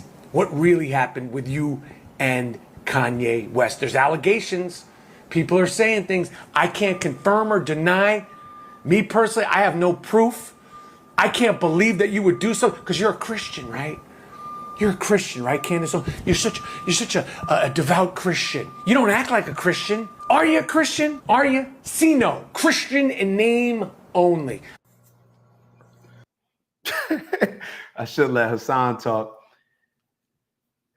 Isn't it funny how you got this man jumping up on here, calling her all types of B's about her not having receipts, but then he finishes off his rant with alleging something that happened between her and Kanye West that he says that he has no proof of. This is an overly emotional man that, in my opinion, Black people have allowed to move in a particular way that I find a lot more offensive than anything that Nick Fuentes has said. People may be surprised by that. I think a lot of people will understand what I'm saying. Michael Rappaport thinks that he can call Candace Owens all type of B's, and it comes across as very offensive, very offensive. I find it very unlikely that Michael Rappaport would be okay with me calling out an influential Jewish person. Anyone, me calling out an influential Jewish person just because they don't align with my views. Michael Rappaport saying all this stuff about Candace Owens and Charlie Kirk. Bro, let's address what you really have an issue with. You have an issue with because Candace Owens stands up against Israel. And I'm almost wondering, the first thing that I thought about when he went on this rant of saying all these B's, I really was sitting here thinking about how Snoop Dogg, I remember when Kobe Bryant passed away and Gayle King was interviewing Lisa Leslie, and I thought it was a disgusting move for her to bring up Kobe Bryant's situation with when he was I don't even want to say the word, but y'all know what happened with Kobe early on in his career, where the girl said that he did certain things, and I believe that everything was cleared. But you guys can do the research on that. Neither here nor there. But Snoop Dogg came out afterwards and called Gayle King a B word for these things. I wonder if people are going to have the same energy. It was either like, I don't know why. I think Jada made Snoop apologize, and maybe it was Oprah. I don't know. I don't know who it was, but I can't front. I'm very bothered by Michael Rappaport feeling that he can say these type of things about Candace Owens. And this is what happens. The most sensitive groups, the most sensitive individuals, when they get emotionally triggered, they feel that they can say anything when it comes to another group of people. This is the same energy why Bibi Netanyahu thinks that he can commit a genocide against a group of people, because in his mind, he justifies it because it's happening to, oh, this is what happens to me. It's different than what the same standard that I hold other people and how they behave towards me. I do not have to exhibit that same level of respect to them. Michael Rappaport, a black community, in my opinion, has allowed Michael Rappaport, and y'all know I'm not the whole victim. You know, I don't like leaning into all those things, but I have a problem with Michael Rappaport saying these type of things about Candace, especially when I know that they're only driven by her calling out Israel, but him feeling that he can, and maybe y'all tell me, maybe I'm leaning into the victimhood a little bit, but it bothered me. I'm trying to express it in a way that is not overly emotional, how Michael Rappaport discussed it, but this bothers me. It bothers me a lot that this man seems to be accepted into black culture and all this other stuff.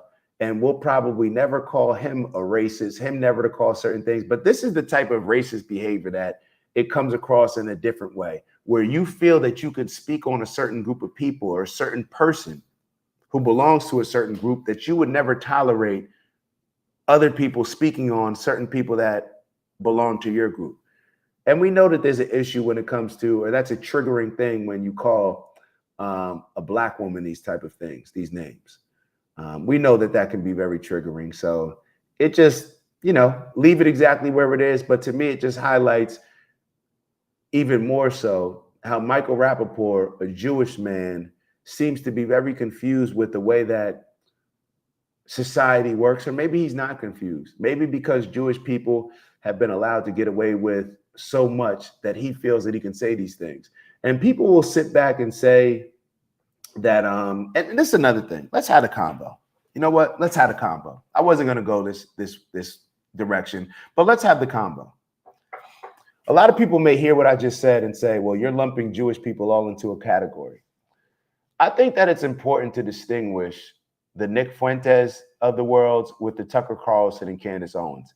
I've talked a lot about how Candace Owens, Tucker Carlson, and Nick Fuentes, how I believe that they're pretty much aligned on a lot of things, but they have this rift. They have a petty back and forth with each other for a lot of different reasons. Nick brought up some stuff that I think should be pointed out as far as the difference between Candace Owens and Tucker Carlson, where he said they're controlled opposition.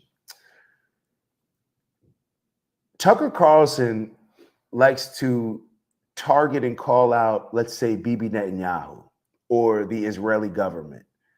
Candace Owens makes it very clear, I'm not talking about all Jewish people.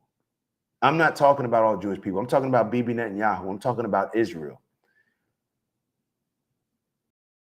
Nick Fuentes calls out Jewish people. He doesn't just call out Israel. He calls out Jewish people having too much of an influence on America and American politics. That is a completely different thing. What Tucker Carlson and Candace Owens call out is completely different than what Nick Fuentes calls out. What Nick Fuentes calls out are things that a lot of people are scared to call out. It's not just Israel. It's not just Bibi Netanyahu. Jewish people in America do have what I would call an unhealthy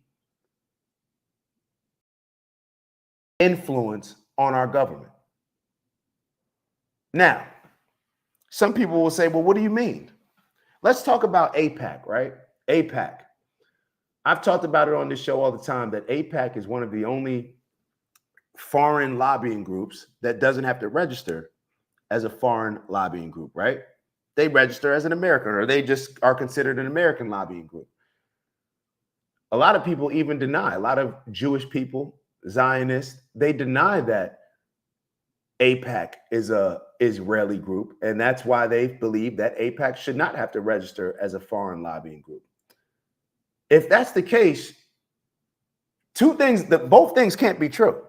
So if the Zionists are saying that AIPAC is an American group, then we have to look at it as a Jewish American group.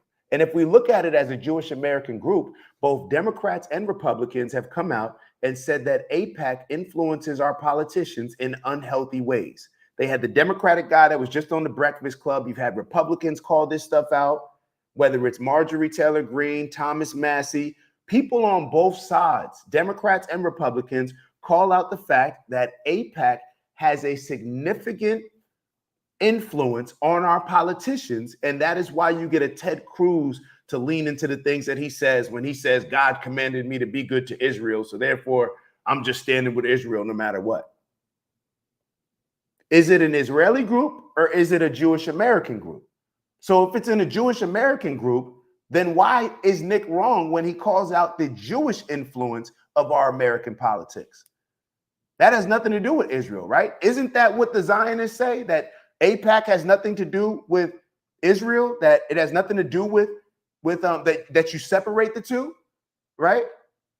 So if that's the case, then just looking at it as a Jewish American group, how am I wrong in what I'm saying? How is Nick wrong in what he's saying if he believes that there's an unfair balance, or let me just put it this way, it's not in America's best interest, the influence that a lot of AIPAC and a lot of these other groups and these people that put together these super PACs have on our government. And we see this in a few different places. We see this with Big Pharma. We see this with Silicon Valley. And we see this with pro-Israel stances. Now, what am I talking about that we see?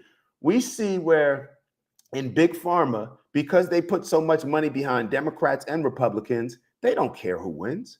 They're pushing their agenda no matter what. That just shows that they have more power than the actual Democrats and Republicans going back and forth, because they're the ones that fund both parties. You see that with Silicon Valley. A lot of people were surprised when Mark Zuckerberg and all these tech people, even Elon Musk to a certain standpoint, when you go back years ago when he wasn't supporting Donald Trump. And everybody thought like, oh, these tech people, they don't care who wins. They put money behind both and they make deals with both. You think that you're going to make a certain amount of money and get to a certain point of privilege to where you're just going to put all your eggs on one basket when you can spread them out and get the same result no matter who wins? You think you have more loyalty towards the Democrats or the Republicans when you're bigger than both and you can influence either to do whatever you want? So you got Big Pharma, you got Silicon Valley, and you got Israel and a lot of the Jewish influence, where it doesn't seem to matter who's in office. It doesn't seem to matter whether a Democrat or a Republican's elected when it comes to these three groups, if we're just being honest. If we're just being honest. So when we have these conversations, I think that it's perfectly reasonable to be able to call out a lot of the things that an AIPAC type of group may be doing. If you're considering them a Jewish American group, and I am somebody who like, yo, I think AIPAC has too much. I don't think that AIPAC's doing things that are beneficial for America. I think AIPAC puts the needs of Israel before the needs of America, simply. It doesn't go beyond that. It doesn't go beyond that. I don't agree with any. I mean, it's very hard for us to think that you can serve two masters, right? If we go biblical, it's very hard for us to believe that somebody can do what's in the best interest of Israel or what they feel what's in the best interest of Israel, because let's be honest, most Jewish people have more of an emotional tie towards Israel than even America. A lot of people who probably never even been there. Perhaps that's one of the reasons why they always want you to come take a trip, why you can go when you turn 18, you can go to Israel. There, you want to create that connection. I think that that's good for them to do. but it shouldn't come at the expense of America. It should. I'm not going to sit back and say, oh, that's good for them to do, but sit here and act as if I don't notice how it impacts American politicians. How we go from Donald Trump not wanting any type of censorship to them kicking people out the country for saying free Palestine. Them kicking out college students because they said free Palestine. Like, how did we get to this point? So I'm just trying to, you know, call it out how I see it. I'm just trying to call it out how I see it. Let me shout out to Robert in the building. Shout out to big bro Robert. Robert wrote, Bernie Sanders was almost elected. This scared the global elites that we might get a $50 minimum wage or fair taxes on billionaires. Since then, the elite started funding BLM and trans to kill the Democratic Party. It worked. That's interesting.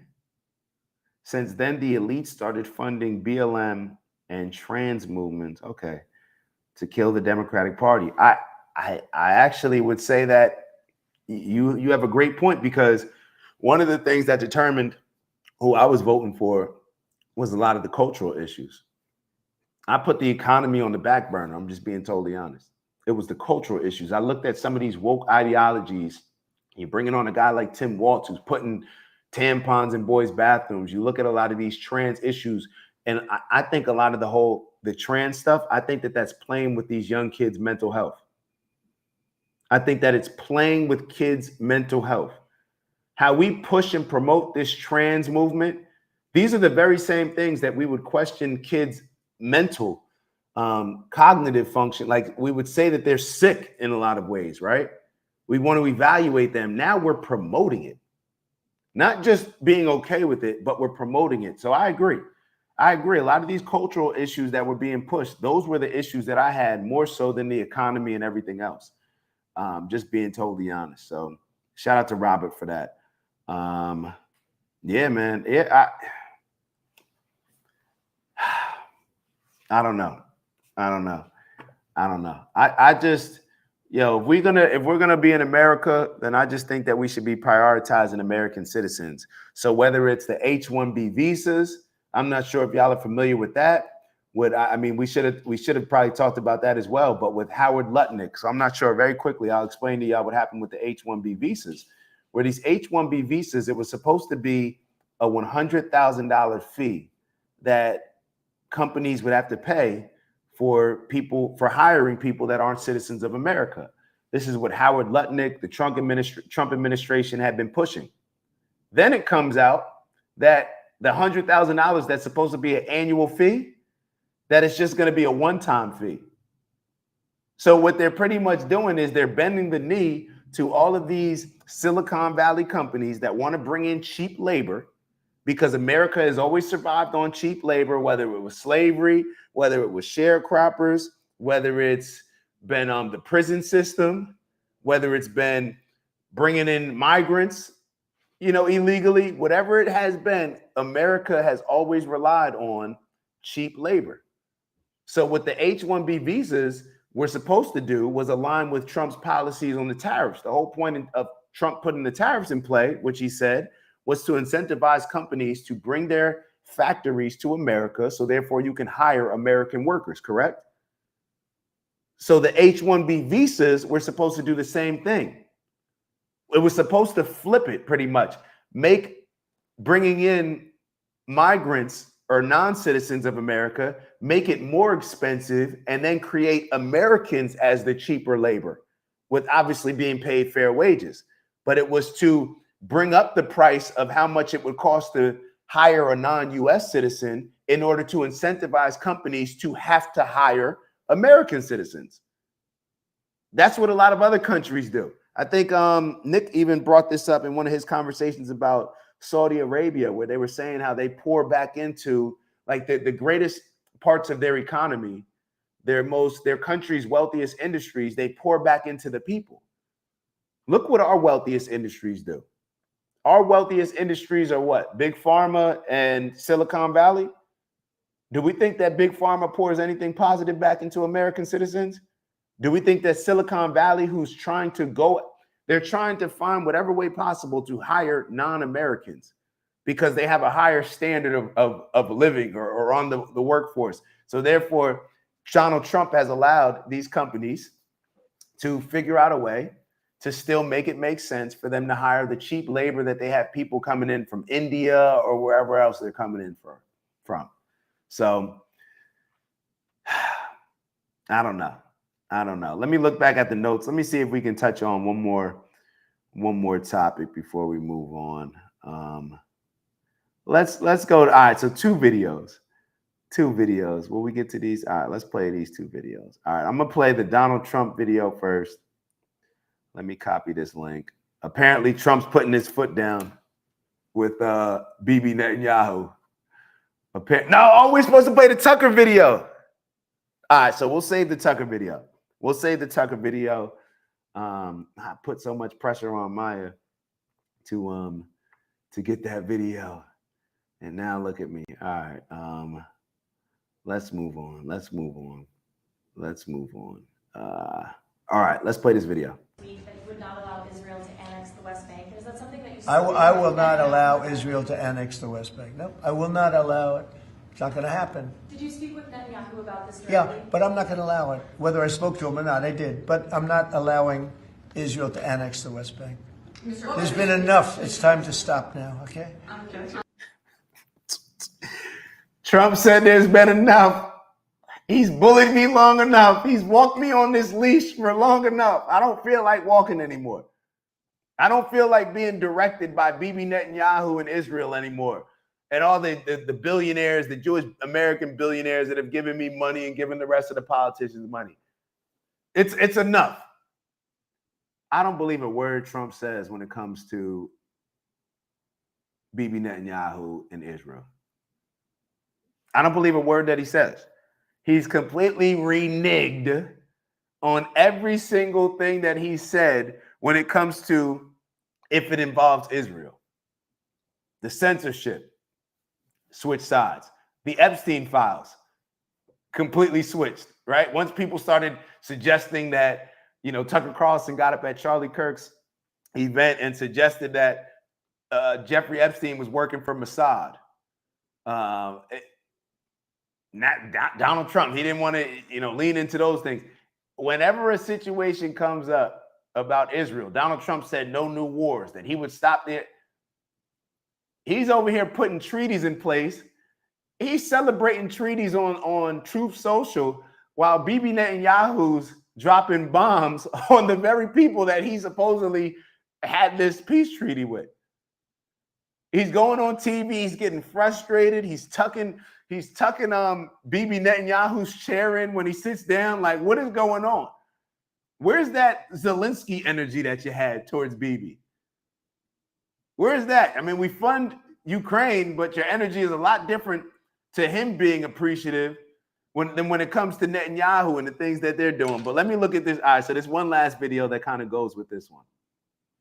This one last video. But I don't know, do y'all, are y'all convinced that Donald Trump isn't going to allow, in his words, and you could tell he gets frustrated, where he's pretty much saying, like, Bibi doesn't control me, where the reporter said, and this is what happens. So a while ago, I don't know if y'all peeped, but I remember a while ago, they asked Donald Trump what was going on, like if we were any closer to a ceasefire between Israel and Palestine.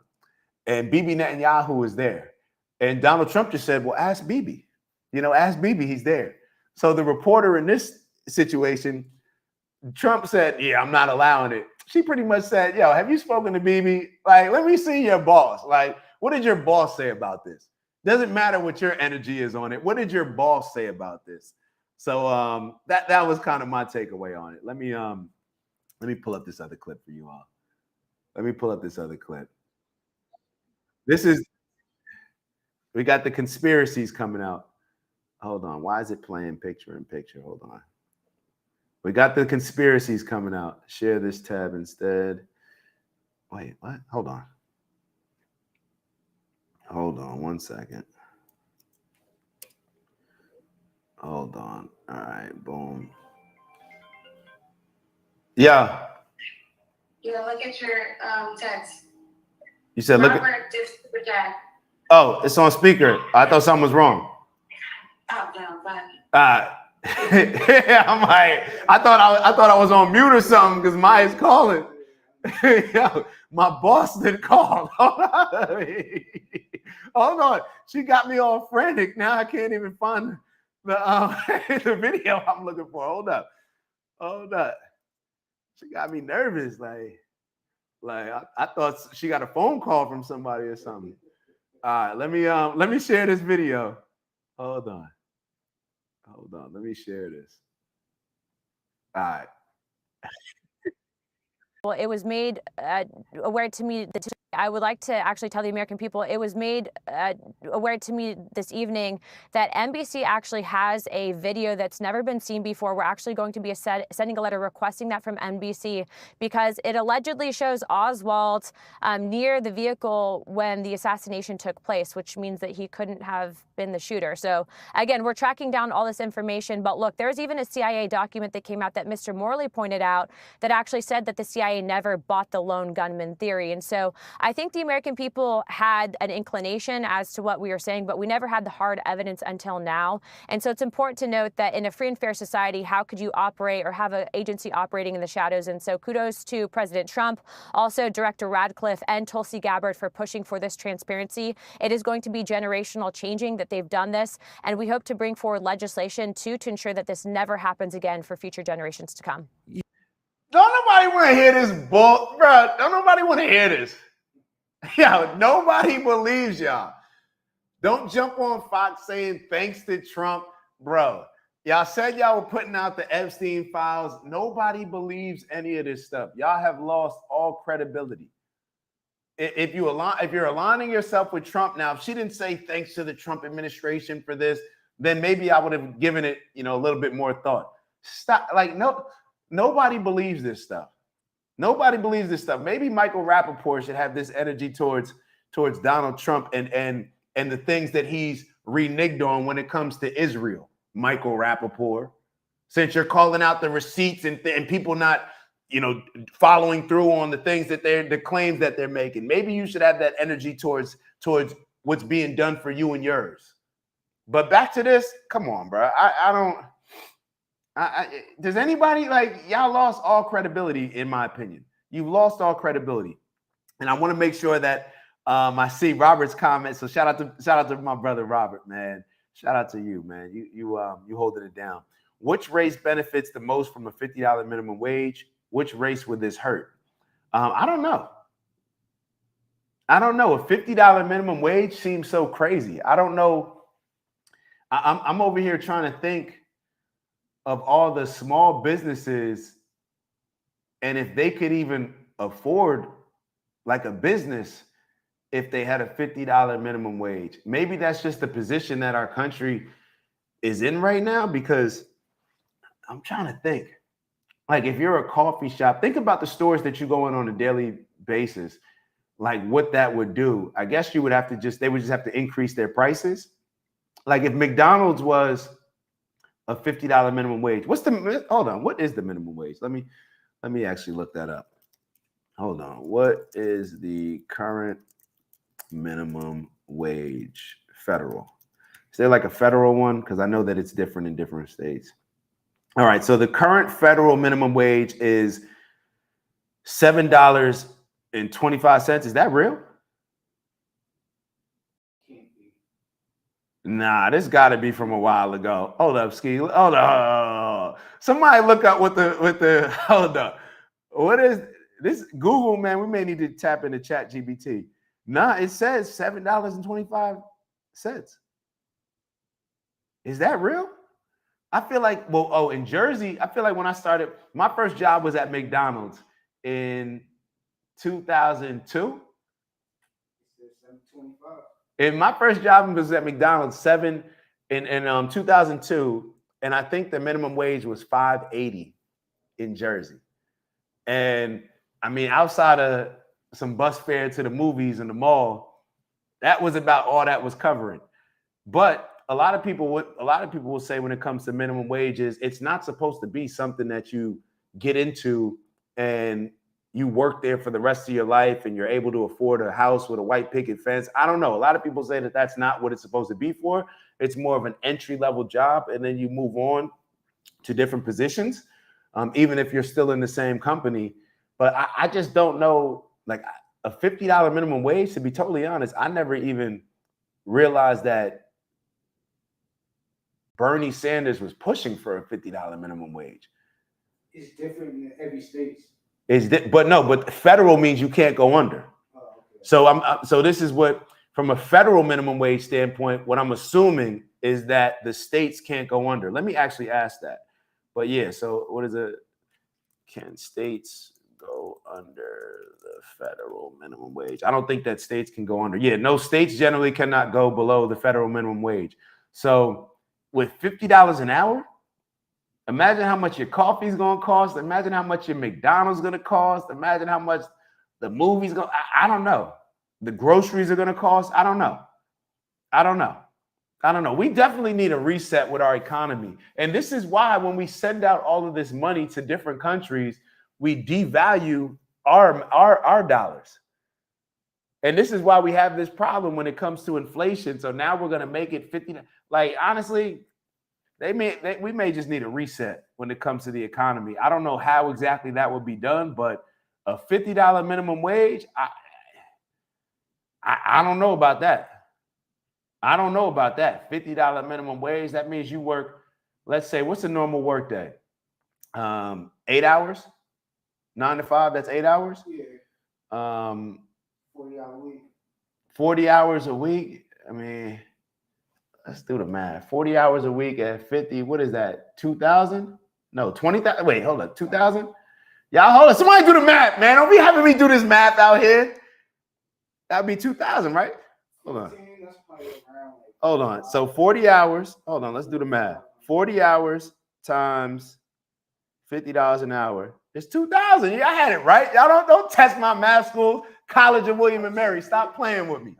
Stop playing with me, bro. So that's $2,000. So y'all telling me that minimum wage is going to be $8,000 a month at least?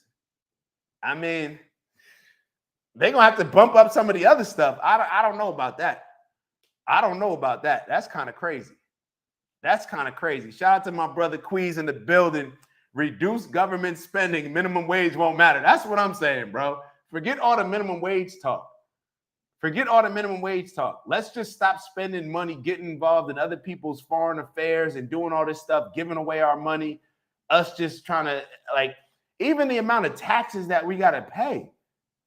Like, all this stuff is crazy. All this stuff is crazy. But let me, I think we could wrap it up. I actually wanted to play, hold on one second, because I had another video that I wanted to finish off with a couple shows ago that I may play for y'all today if I can find it. It was on manifesting. Let me see if I can find it for y'all.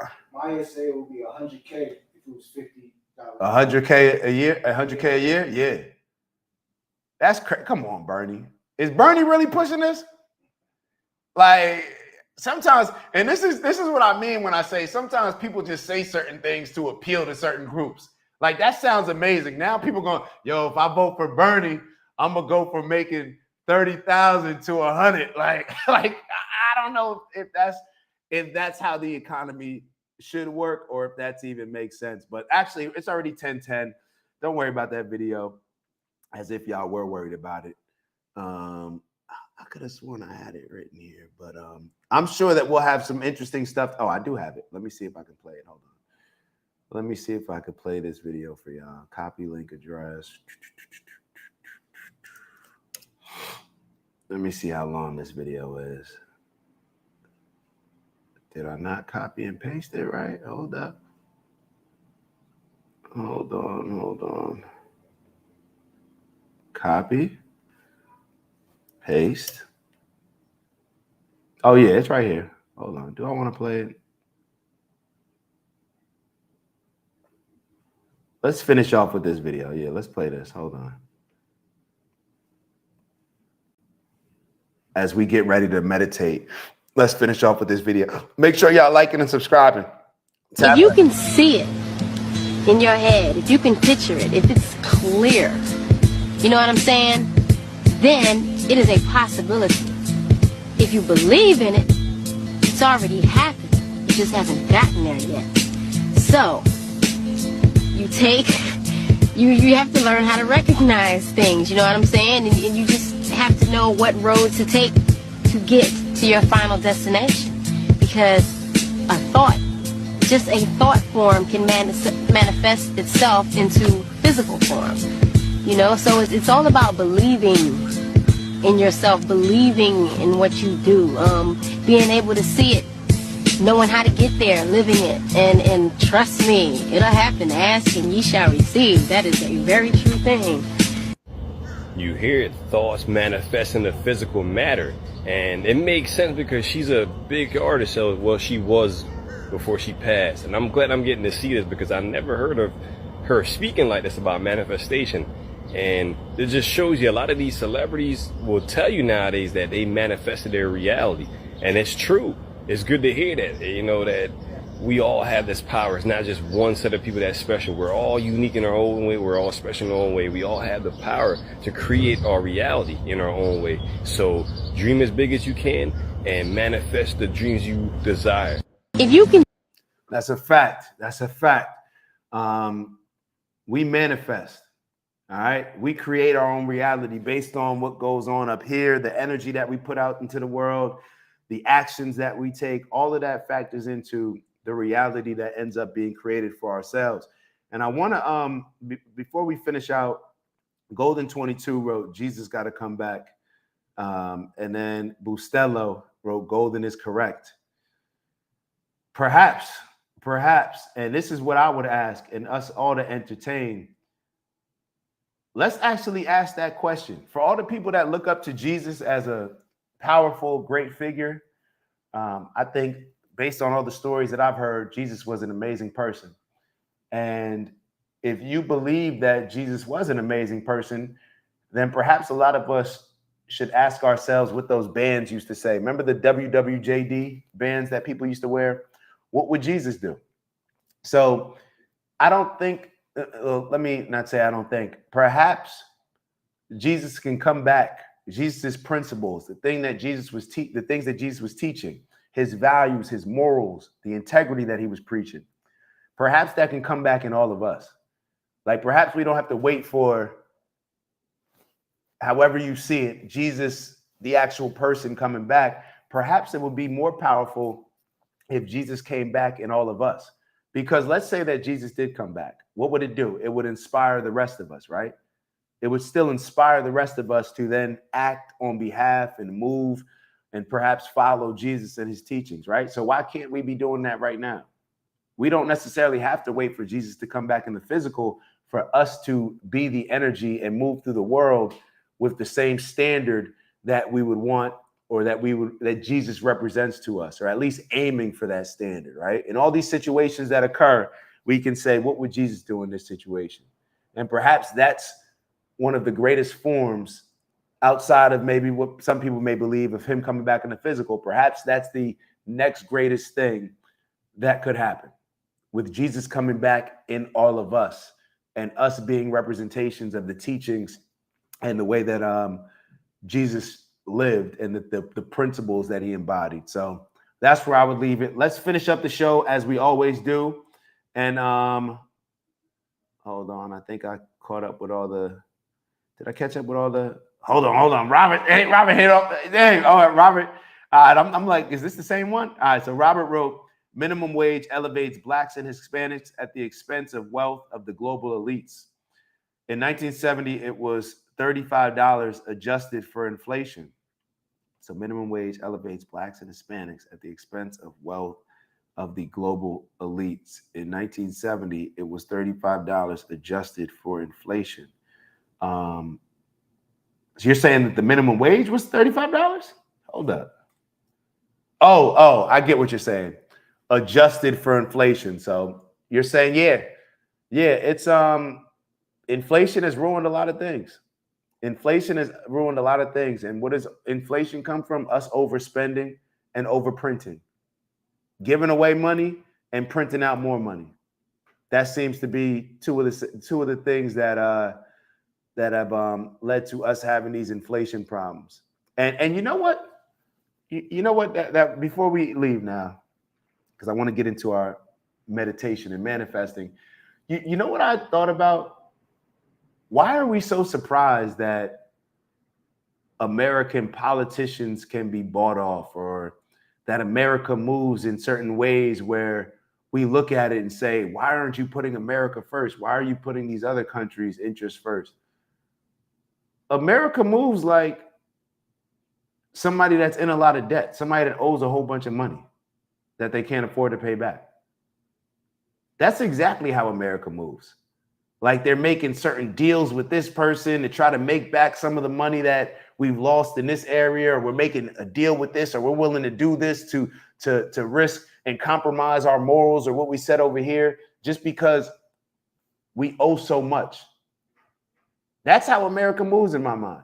America moves like somebody who owes a lot of money, who robs Peter to pay Paul, like all these different things, makes these different deals, and you end up putting yourself in an even worse position than you were initially. How many people know people like that owe people money, and then you start doing certain things, then you end up owing people more money, and you're moving in a way that's not righteous with integrity, and it just snowballs the problem. So I don't know. Somebody wrote, where's Bernie's other citizenship? Bernie Sanders really has citizenship in Israel? Hold on. Y'all gonna make me look this up. Does Bernie Sanders have dual citizenship? Hold on. All right, nah. So it says Bernie Sanders denied it. I don't know if that's true. But see, that's why y'all jumping on saying this stuff, man. Don't have me repeating some of this stuff. Yo, don't have me repeating this stuff if y'all not sure, man. But it's all good. That's why we're cool having these conversations. Let me make sure that I caught up with all the super chats, and then we're gonna start. All right, so y'all know we do at least 45 seconds every show. This is the most important part of the show, so I ask people to stay.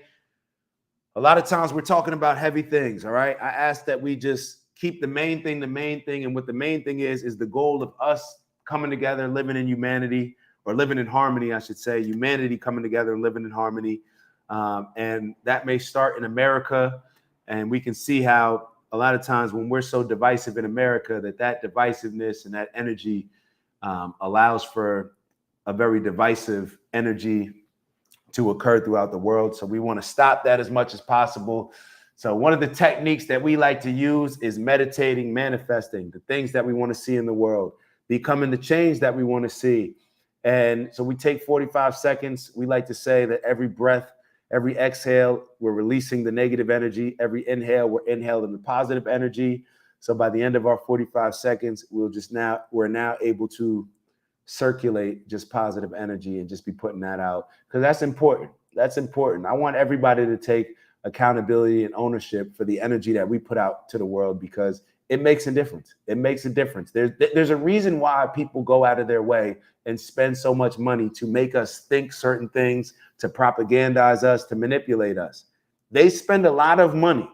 Advertising is probably the most amount of money is spent on advertising. People spend a lot of money to get us to think a certain way, to see from a different, certain perspective, vantage point, whatever that may be. So flip it around and understand that how we do think can be very impactful. So let's take 45 seconds. If you're in a safe place, you can close your eyes if you choose to do so, but make sure that you're getting your breath work in. Concentrate on whatever it is that you need to concentrate on. Maybe just free your mind a bit, let it wander. Clear it out, whatever you feel is best for you. We'll start that 45 seconds right now.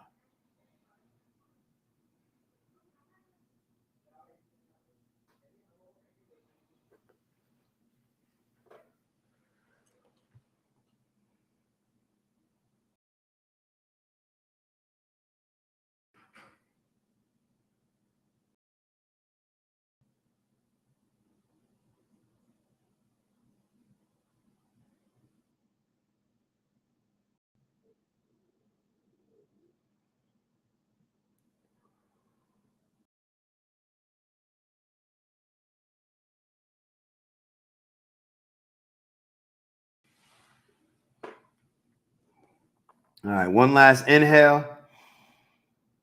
Now on this exhale, we're releasing the rest of that negative energy. Now we're all good. We all positive. Y'all know what we come here to do. Like, subscribe, turn your notifications on. If you enjoyed the show, share the show with somebody afterwards. You know, they can tap in afterwards and then maybe tap in with us on Monday. Somebody says that wasn't 45 seconds. Yes, it was. I'm gonna ask you, you got time? It was. I'm looking at the timer right now. We started at 55 and I stopped at I said something at 35 our last break. Man, why y'all messing with me, man? Why y'all messing with me? All right, so what you want, another 45? It wasn't 45 seconds. Y'all know what we're here to do, man. We're here to elevate on purpose, both from an intentional standpoint as well as raising our standards to become the best leaders we can become that are needed now more than ever. Just listen to the things that we talk about. Leaders are needed, all right? We need more leaders, and we need to perhaps do a better job of vetting our leaders. So maybe that's something that we should add in. Not only becoming the best leaders we can become, but growing into the people we need to become so that we can confidently pursue our goals that may be audacious, that people may even get offended by our goals because they're so big, but we know that we're willing to put in the time, effort, and energy and overall sacrifice in order to bring them to fruition. Strength and honor, onward and upward. Y'all know what I mean when I say get to that bag. For those that don't know what I mean when I say get to the bag, that's all the quote unquote little things that we do throughout the day, throughout the hour, throughout the month, throughout the year that are going to ultimately add up into what our impact is going to be on the world that we like to call our personal legend. So be very intentional. I think that's the takeaway. Be very intentional and be very clear on the things that we focus on a day-to-day basis, and let that be our compass, our map quest, our directions to make sure that we're on the proper trajectory to reach after our goals and to go after our goals as effectively and efficiently as possible. Y'all got to figure out what's in y'all bag. The things that I focus on: peace, love, happiness, health, wealth, and in everything we do, integrity. And what I've added on in the last few weeks is balance. You know, having a certain balanced approach to a lot of these situations that don't allow us to get too emotionally engaged to where we're losing our logic. So what we got? We got shout out to Unc, shout out to Steve. They giving us the takeaway for into the weekend. Everyone have a wonderful weekend. Please be safe. Don't overdrink if you got to drive.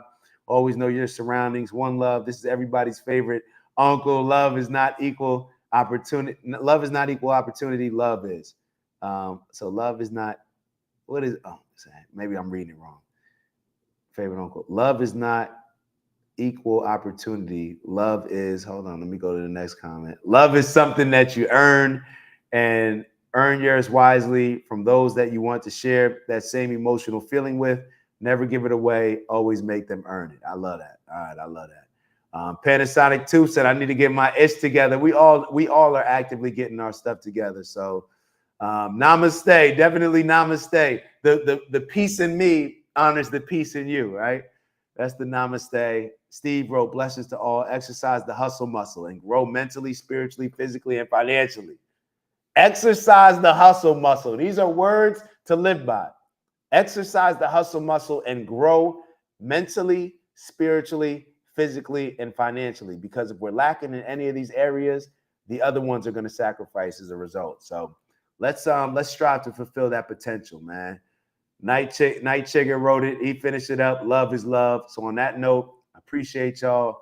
Love y'all for always tapping in with me.